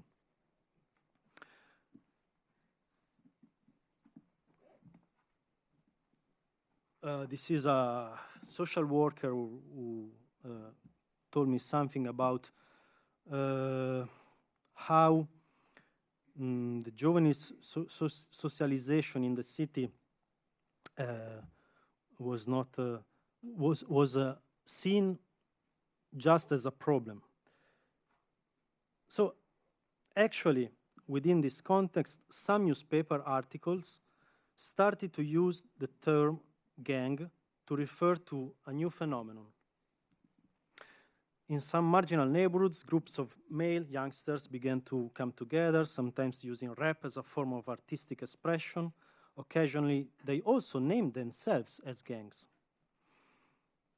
Some of their members were linked to deviant activities like robberies, drug dealing, fights. Some were arrested, some were experiencing a reintegration process, and for this reason, they attracted the attention of the local institutions. One of these groups, targeted by the local media, was located within San Siro, the social housing neighborhood where I have been working since 2017. The group is called 7ZO and consists of 6 rappers. Again, although they cannot be called a gang, the local and national media have often labeled them in this way. In this shift, I looked at this specific group, trying to understand its relationship with the city of Milan. And from this point of view, I found it very useful to use the concept of territorialization and re-territorialization. The concept of territoriality corresponds to any spatial manifestation of power. On the one hand, urban ecology crystallizes, circumscribing areas according to institutional, functional, and symbolic criteria. However, these crystallizations can be reappropriated and contested. So strategies of territorialization go hand in hand with re-territorialization tactics, we could say. Referring to territorialization, the police patrols, arrests, and investigations define an institutional will aimed at imposing a social order that is reflected in a peculiar urban geography based on the division between center and periphery, between regulated areas and marginal zones. The first police operation against the Milanese street groups dates back to 2005. However, only in 2012, a phase of strong repression started. In a similar way, current rappers have been the target of several police operations. Rappers, for their part, ambiguously exploit this repression to sell themselves as real, able to really tell what goes on in the periphery of the city.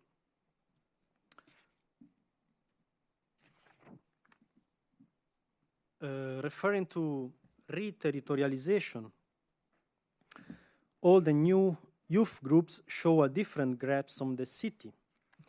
The first one dates back to the beginning of 2000 and reflect a recent migration dynamic. In those years, a Latin American Milan was inscribed in the urban space through specific imaginaries. This was the gang space of Milan. Rap crews testify another stage of that process in which second-generation youngsters have formed different street groups with different attachments to the city and its neighborhoods, developed also through rap. Here, the ethnic dimension seems less present or more blurred, while class and spatial dimensions emerge more strongly. The boys in the crews are more ethnically heterogeneous. Rap has specialized itself and established divisions again between the city center and the peripheries and among the marginal neighborhoods themselves. Rap as wholes contribute to symbolically redesigning the urban ecology of Milan. So both groups draw on subcultural and global transnational traditions at the same time. Latin American gangs have built relationships and flows of meaning between different countries, and similarly, rappers draw from a global imaginary, which they feed with their videos and songs. So Latin American gangs draw on the world of rap too, and vice versa. Thus, the spatial lens of territorialization and re-territorialization dynamics can account for the complex relationship between migratory dynamics, youth culture, and urban policies, rooting it to the ethnographic context from which this analysis has started. Thank you very much. Thank you very much, Paolo, also for your time. You know, you are very strict with your time. It's late. Thank you very much. We have now three. We can go to cross the Mediterranean Sea, and we can stop first in Algeria. Kamel Bourchev from the CREAT organization in Algiers. No, we start with Algeria. No. Algeria first, please. It's funny. It's okay. Yeah. We use it to say ladies first.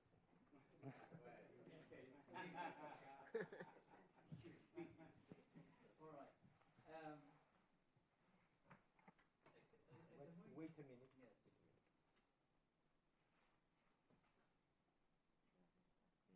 Okay.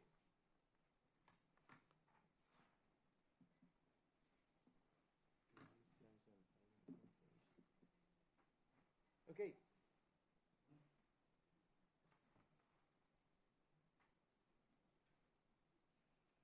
He's not there?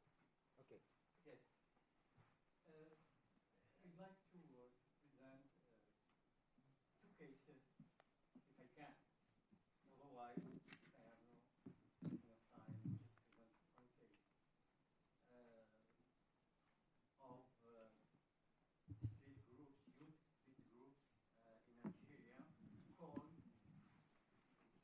God Sailors. Yes, and this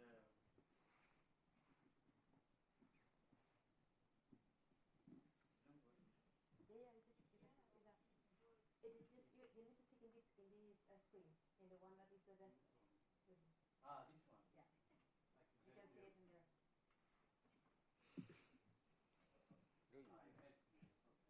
All right. So, yes. No. First one. Okay. First one. The Godfathers and the Batargia, which is an Arabic name of a group. Let's explain what do we mean by Batargi.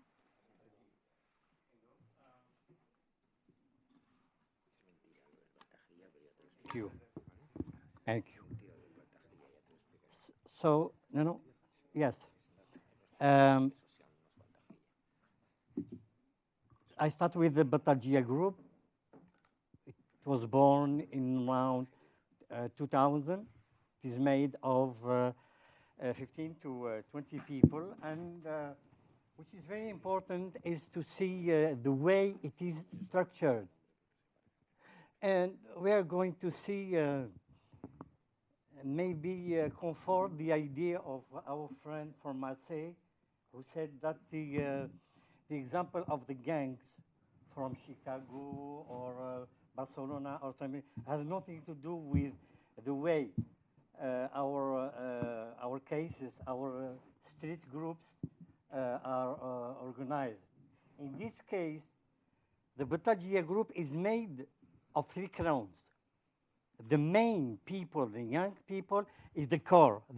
In the red, there are the young people who are marginalized people, most of them sometimes delinquent and drug dealers and consumers as well.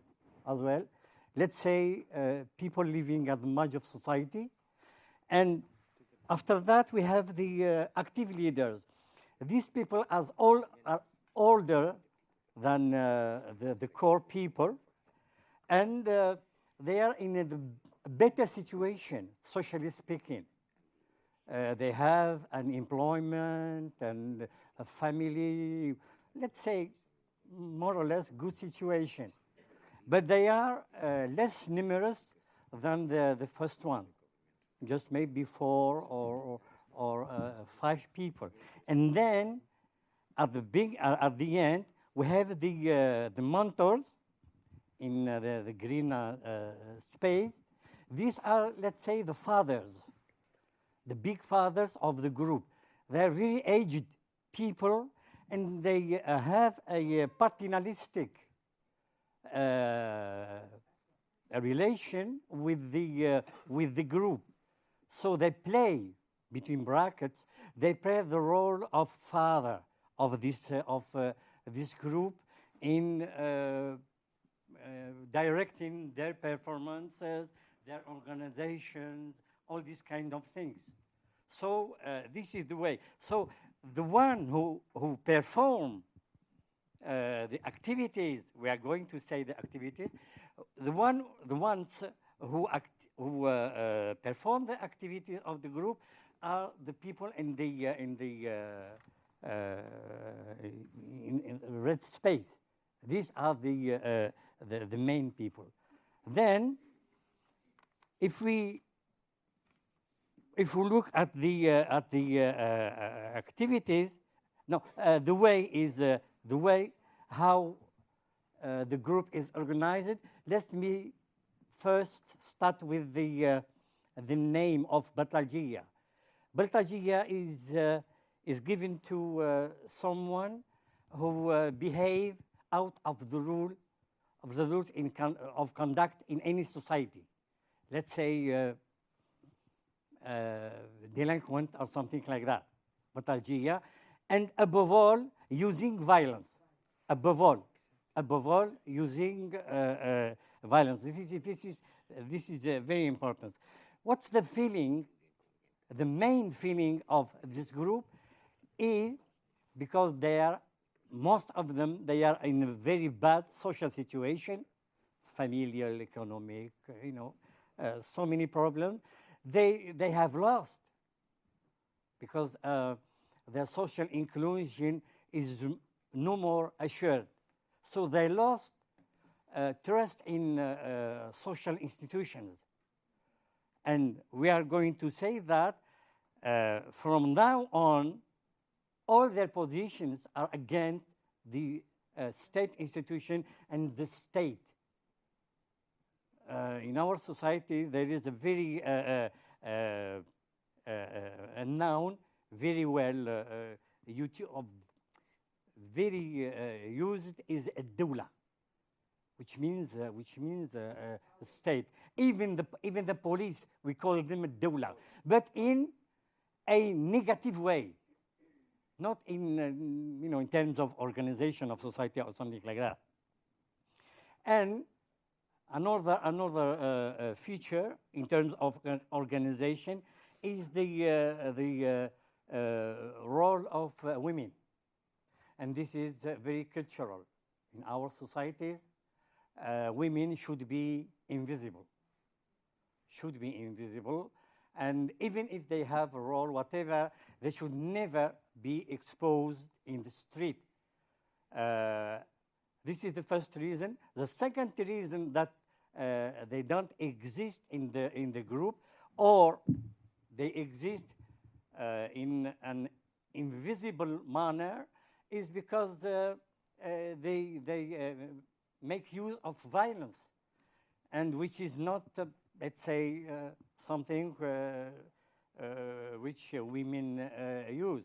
So they put them aside and saying, no, you are women, so you shouldn't be involved.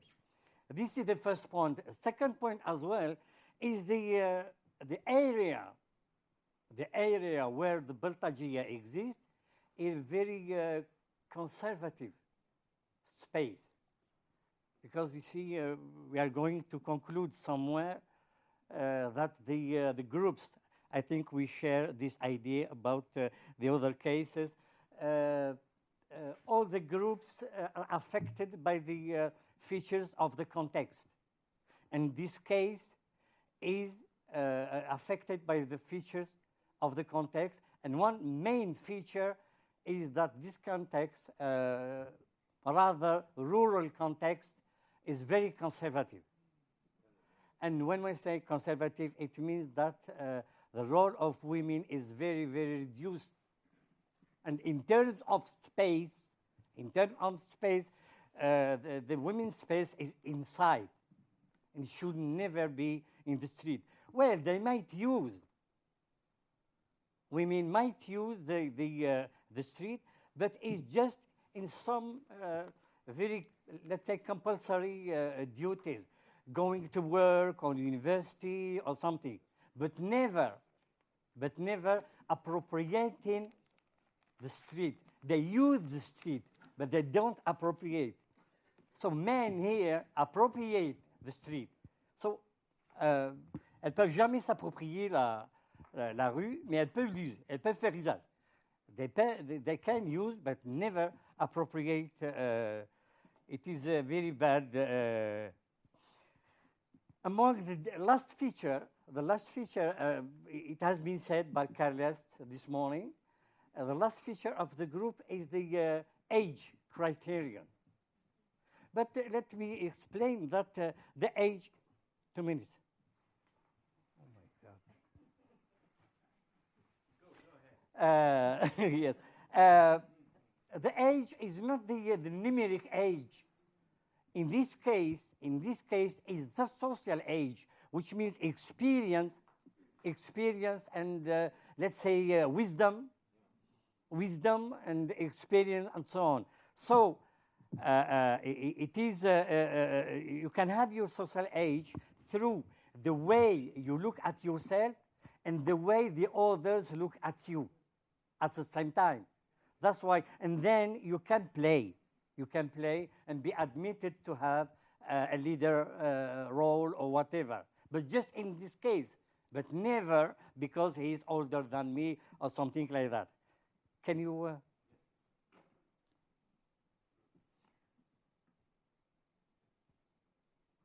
Now, what are the activities? The problem with, not the problem, the main feature in terms of activities of Batalgia is a very big contradiction. I'm showing this figure. On the left, their main job is charity action. But at the same time, this doesn't avoid them from having violent procedures at the same time and having delinquent behavior. But with this precision, that when it comes to delinquent behavior, it is rather an individual behavior. It is not a collective. So within the same group, we can find delinquent and not delinquent. It's not a very general feature among the Batalgia. And all this logic, if I can say, all this social logic, is surrounded by the logic of Huma, because all are from the same Huma. That's why they can organize the group in this way. They can develop this all the group in this way, because they are all from the same Huma, which is maybe translating is neighbor, maybe. But more than neighborhood. C'est pas le voisinage. That's it. Sort of little community or something. Because it is social, economic, cultural, political, everything. Historical, symbolic. It's everything. That's what we should understand this. And so what they do is here intervene. 1 minute. Okay. Here, intervening for the vulnerable people, because they perform charity action, but at the same time, and this is very important, and I join maybe our friend who was talking about Chicago, which is the relation with the state institution. Here, they have this belief that the local institutions are all corrupted. Then, when it comes to do noble performance, they go back to the community relationships. And this is very important in our societies. Maybe it doesn't exist in the Western societies, maybe, I don't know, or United States or whatever. But in our society, it is still alive, and the Batalgia make use of this. Well, if you translate in your language, it is a tribe system. So they make use of the tribe system. Well, I have other interesting things, but well, our friend.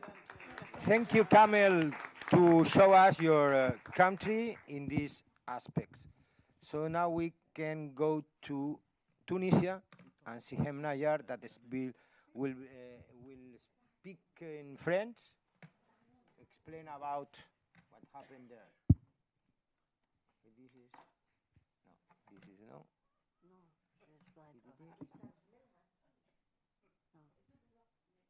Non, s'il va traduire, ça va prendre encore plus de temps.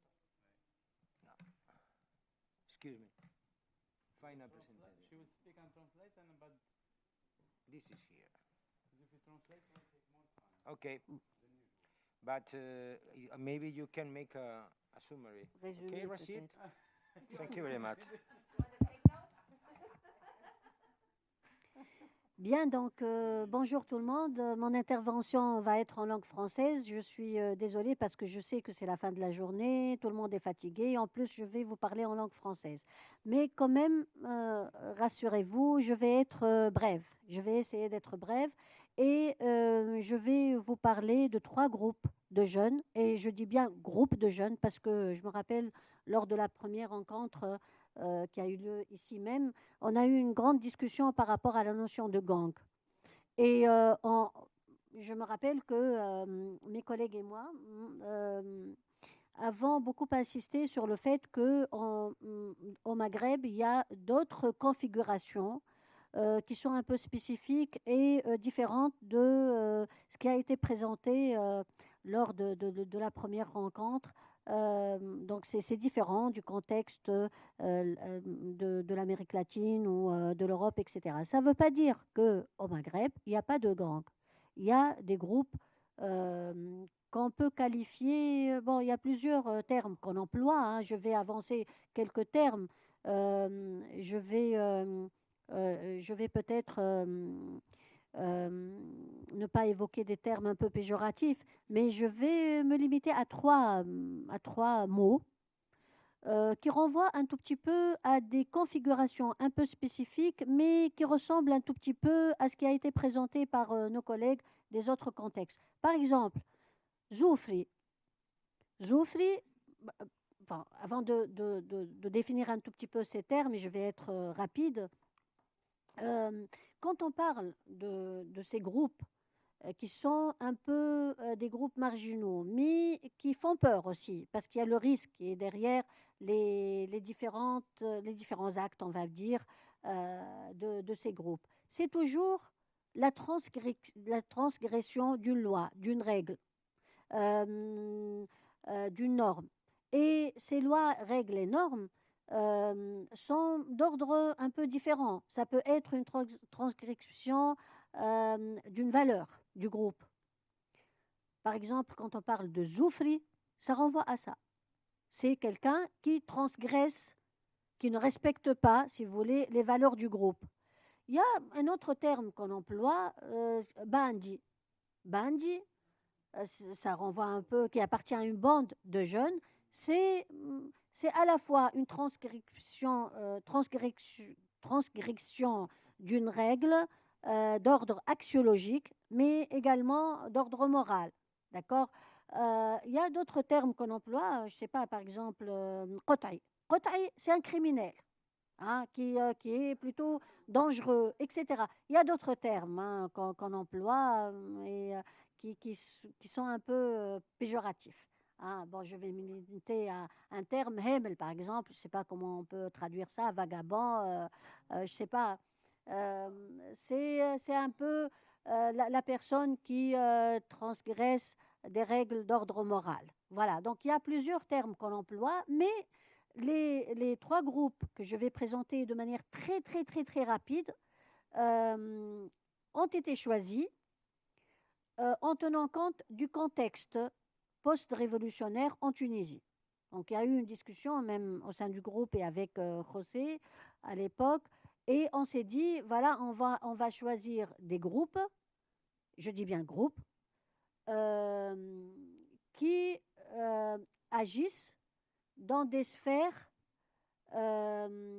sociales d'ordre différent. On a choisi les groupes des jeunes dans le secteur informel, qui sont toujours dans la transgression des règles, des normes, etc. Donc des jeunes du secteur informel qui agissent au sein de l'un des plus grands marchés informels en Tunisie, qui est ce qu'on appelle le souk. Le souk, c'est le marché, souk Mansouf Bey. D'accord. Et après, quand on a commencé à mener le travail de terrain, on s'est rendu compte que, voilà, au sein du souk, il y a les vendeurs, mais derrière les vendeurs, il y a les passeurs. Donc, ils sont considérés comme étant des acteurs plus dangereux parce qu'ils sont toujours en confrontation avec les représentants des autorités, hein, les agents de police, etc. Il y a même des échanges, des conflits même un peu très dangereux hein, qui utilisent les armes, etc. Et on a également choisi de travailler sur deux autres groupes qui sont actifs dans le domaine artistique, qui sont les graffeurs. Et les graffeurs ont été choisis parce que là aussi, il s'agit d'un groupe qui défie un tout petit peu le pouvoir central, parce que occuper l'espace public et surtout écrire sur les murs est considéré comme étant un acte criminel. Je dis bien criminel. Hein, c'est interdit de par la loi et donc c'est vraiment avant la Révolution, c'était pas du tout. Les graffeurs n'étaient pas visibles, mais après la Révolution, on a commencé à connaître un peu des graffeurs, des jeunes graffeurs, etc. Et puis, dans le domaine artistique également, on a choisi de travailler sur ce qu'on appelle maintenant les clans de musique. Les gens de ma génération ne les connaissent, même aujourd'hui, ne les connaissent même pas, mais les jeunes, entre eux, parlent des clans de musique et il s'agit de groupes qui se définissent, et d'ailleurs c'est le cas des autres groupes que je viens d'indiquer maintenant, qui se définissent comme étant des jeunes anti-système. Donc, ils se définissent par rapport au pouvoir. Donc, c'est ça aussi ce qui a orienté un tout petit peu notre choix de ces trois groupes. Donc, ce sont des groupes, si vous voulez, qui ont réussi à créer un espace de critique et de résistance sociale. Donc, ce sont le résultat également de cette phase un tout petit peu post-révolutionnaire. Il faut dire que, s'agissant du groupe du secteur informel, il s'agit d'un groupe qui est plus ou moins structuré. Et c'est un groupe hybride, parce que c'est en même temps le formel et l'informel. Le formel, parce que c'est reconnu par l'État, puisque l'État a créé un espace qui réunit ce groupe. Donc, c'est une reconnaissance, si vous voulez, officielle de ce groupe. Mais en même temps, ce qu'ils vendent est interdit. Ça veut dire que si quelqu'un achète un produit du souk Monsefbey, il risque d'être arrêté à l'extérieur du souk. Bon, ceci dit, ce n'est pas toujours le cas, mais c'est en même temps le formel et l'informel. Donc, c'est un système un peu hybride. C'est le cas également du groupe Debout, parce que le groupe Debout est en même temps un collectif. C'est informel parce que c'est un groupe qui, comme je viens de le dire, qui se définit comme étant anti-système, mais en même temps qui a réussi à avoir une autorisation parce que ce collectif s'est transformé en une association. Donc, il y a une reconnaissance et c'est le local de ce collectif et en face du poste de police. Donc, voilà, c'est en même temps, il y a un refus de la part de l'État de ce genre de groupement, on va dire, et en même temps une certaine reconnaissance. Alors, le groupe des graffeurs, c'est un peu différent, parce qu'ils ne sont pas réunis dans un local, comme c'est le cas des jeunes du souk Monsefbey ou des jeunes de Debout, parce qu'ils sont un peu éparpillés, hein, ils n'ont pas de local, ils n'ont pas réussi à créer une association, ils sont, bon, j'ai prononcé le terme tout à l'heure, des vagabonds, on va dire, hein, ils travaillent, enfin, leurs activités se passent généralement la nuit, et parce qu'ils sont toujours poursuivis par les autorités, comme je l'ai dit tout à l'heure, ils sont considérés comme étant des criminels. Voilà, donc ce sont trois groupes.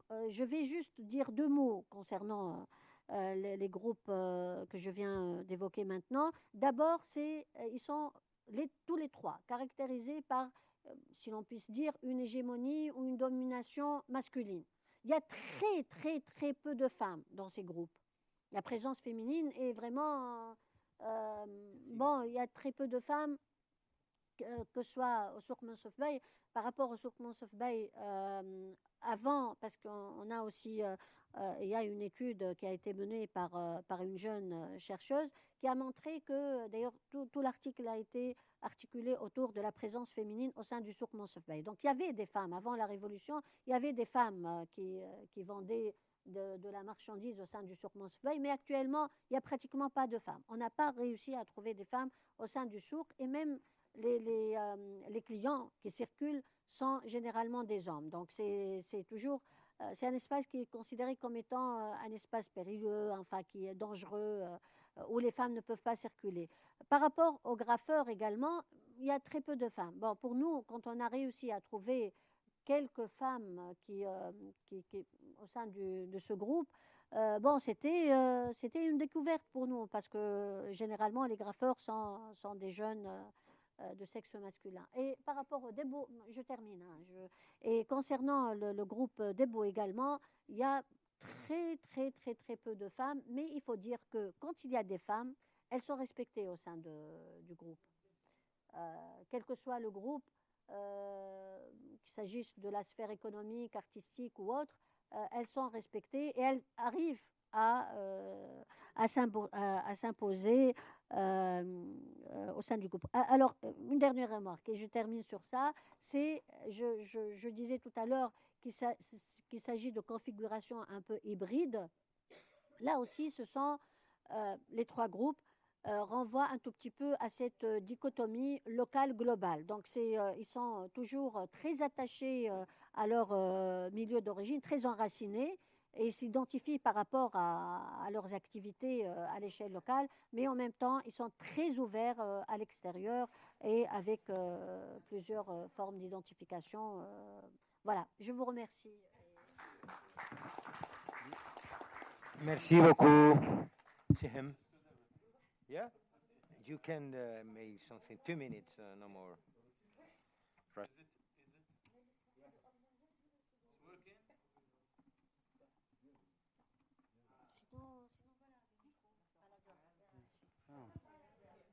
Anyway, it's hard to summarize Madame Siham, but from what I got is that there is a new configuration, like we should not name the groups in the Maghreb the same way you name them in the Western world with capital W. So we have our own names, and she used some names. Some of them are accepted in society, and some of them are pejorative.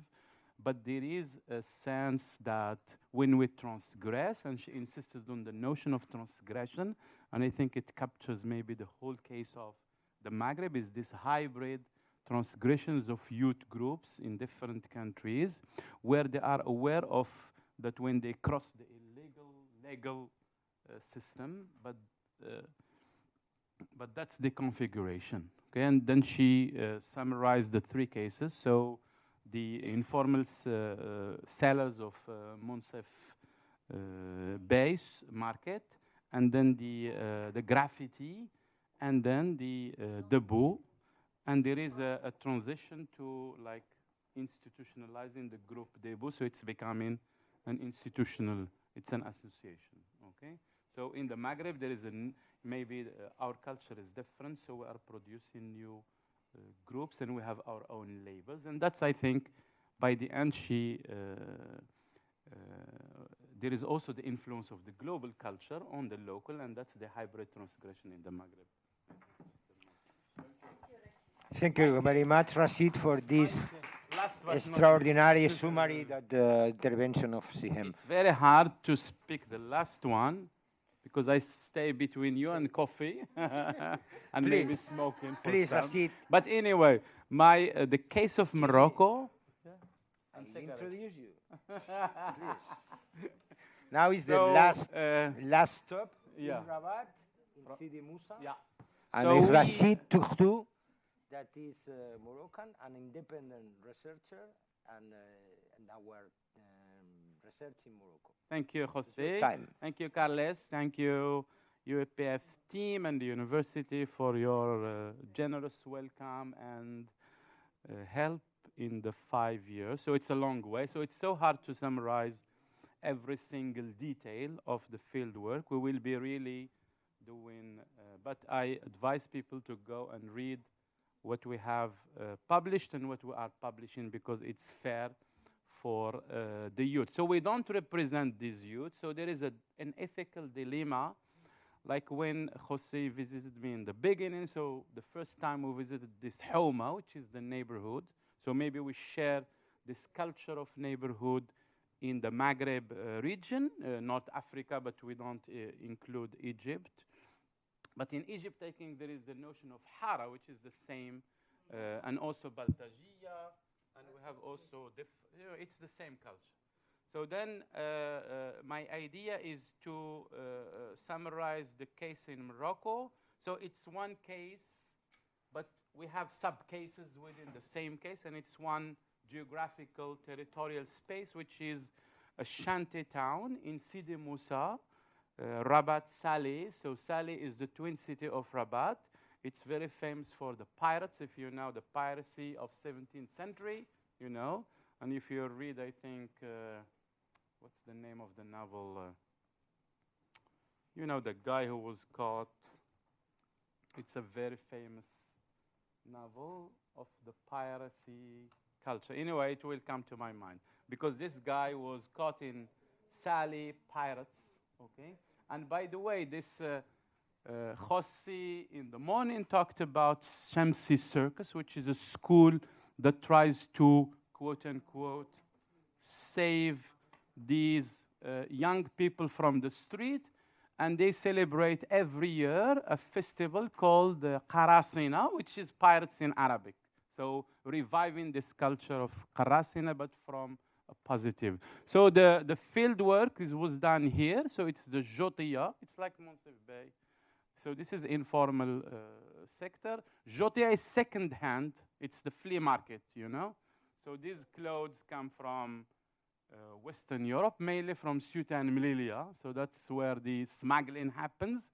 And there are people who bring them to all over cities, all over Morocco, okay? And the young people, because they are on the dole and jobless, so there is no choice but to work in the Jotia, okay? And Jotia is like trash, you know? So this culture of trash, so the neighbor is, you can't access the neighbor. So then there is one way to survive is to survive with trash, and you become like a trash, you know?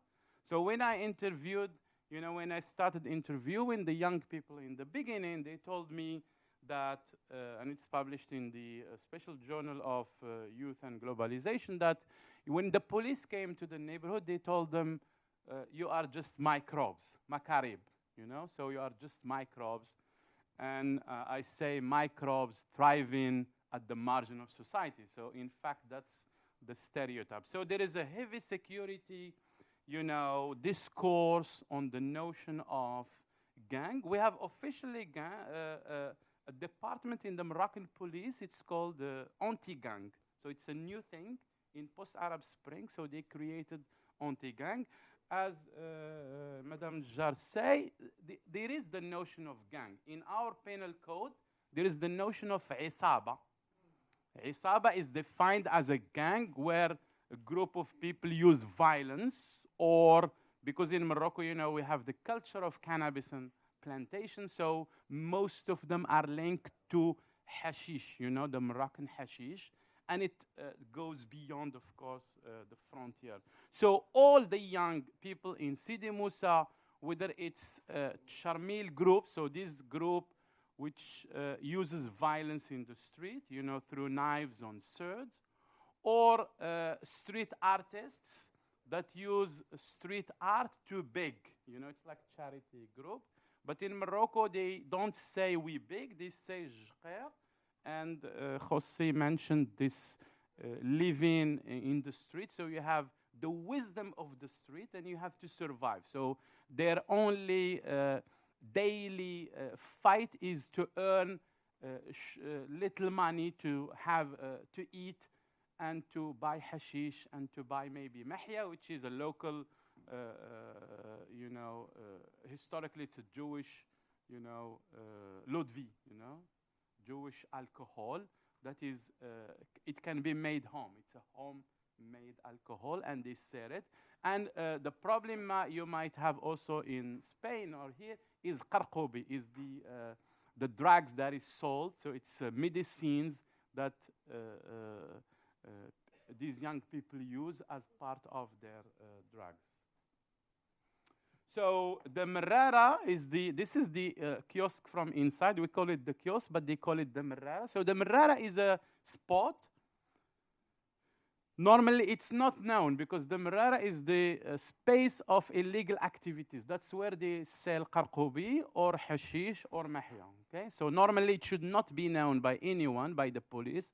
So it is always hidden, or there is a, like the person who got this is a parking, you know, is informal sector, c'est un agent de sécurité. So when you bring your car, he helps you park, but in fact, his main activity is to sell drugs, hashish. But also we discovered through the research that he denounces people, young people who are not respecting the group to the police, you know, if they create. So within the group, there are individuals who work with the police so that the police will not catch them every time and put them in prison.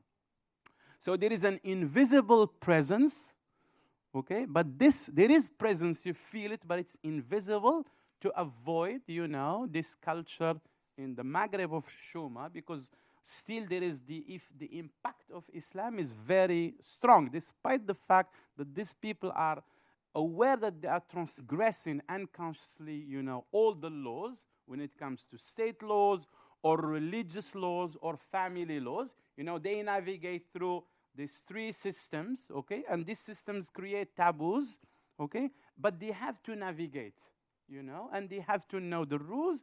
And when they don't transgress the rules, they know the risk and they calculate their risks. This is Shamsi Circus from the part of the neighborhood. That's serious, okay?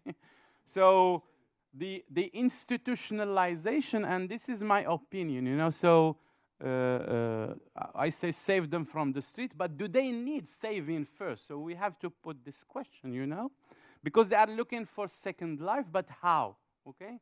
So if the state is securitizing the approach to fight delinquency, quote unquote, or street groups in the streets, because they can create problems to the state, but which type of saving do these young people need? But they are looking for their own alternatives. In authoritarian regimes, or like in what we have in North Africa, these regimes, sometimes they don't refuse any culture coming from the society. There is a negotiation between state and society, and if it's a culture that is positive or it can be reappropriated from the society, it can be reproduced and become part of an institutional system. Like I remember, the first groups of rap and rock and hip hop in Morocco in 2003, they were called the satanic, groups. But later on, it was even the king who started offering them a royal check. And there is now a famous international festival that group all these young people, in El Boulevard in Casablanca. So new culture that can be, so I am expecting that, in 10 years, the young people are we talking about, maybe they will have their own associations, they will move to a certain institutional life. But does institutionalization is good for the street youth group? That's maybe a question for this is a very good a song, if Carlos remember this song, by a young person who went through a charity school, and they teach them to repeat the song. So he said the House of New Departure, because the association is called La Maison de Nouveau Départ. Okay? So the House of a New Departure, the House of a New Departure is my home, is my life and my story. I was like a bird. And if you listen to the series of our podcasts, we call him the bird, It's a very interesting story where I died in the street, in the street, in the street. So j'ai perdu ma vie dans la rue, okay? So he sang it for us. So, so the negotiation between us as Maghrebians and our colleagues in Barcelona is how we can produce local knowledge and to position our Oulad al-Huma in this global context, or how we can have this negotiation between the local and global, okay? If you are interested in this is in the final report. I will not dwell on it. Care to live, this is, begin, in fact. They big, but they don't kill. They call it big. They change. They label their own activities, and that's very interesting. For an observer or for a person who is doing research, we should not have stereotypes when you go to the field. So let people describe their activities, because as William said, do they name themselves, So we should listen how they name themselves, and then maybe cross this frontier between academia and these different groups, but we should not be looking from above, okay? So the neighborhood is 14 streets. They don't have even names, by the way. So it's trash, again, the notion of trash, okay? Bouzbel, Bouzbel is go to the, le trash, okay? So and there is a very good YouTube series, it's called Bouzbel in cartoon. So they are facing the Atlantic from street 0. So if you ask a young person, you say, I live in street 0. I live in Znqa Wahed, I live in Znqa 2, then and each street is facing the Atlantic. Of course, there is a whole process of gentrification that is really new, and maybe that's the specificity of the Moroccan context, is there is this new, that's the last sentence, there is this new liberalization process from above, from the state to, to change social, society. So neoliberal, I disagree with Juan when he said that there is this, yes, there is families important, but there is a renewed relationships among families, because this is 60s, 70s anthropology, Pierre Bourdieu and the rest. But we should, discover new field work, and there is, there is broken families. We discovered high rates of divorce. We discovered LGBTQ people. So one of the, tattooed memory, identities in the makings and informal lives changed identities, okay? By the way, these two young people are now, one is in Italy, so he will marry his lover, so he is, when I talked to him, he could not confess to me that he is gay, but when Carlos was present with me, he said, so he thought that Carlos would understand him or will not judge him. Maybe I will judge him. And this lady now is in Scotland. So there is this transhuma is going all over the world, and maybe they are taking their culture to Marseille and Milan, and that's, I think, the discussion we should have. And the last discovery is that the role of mothers, maybe which is absent in some cases, so mothers in our case play the role of mediators, and we will work on an article on this. Basta.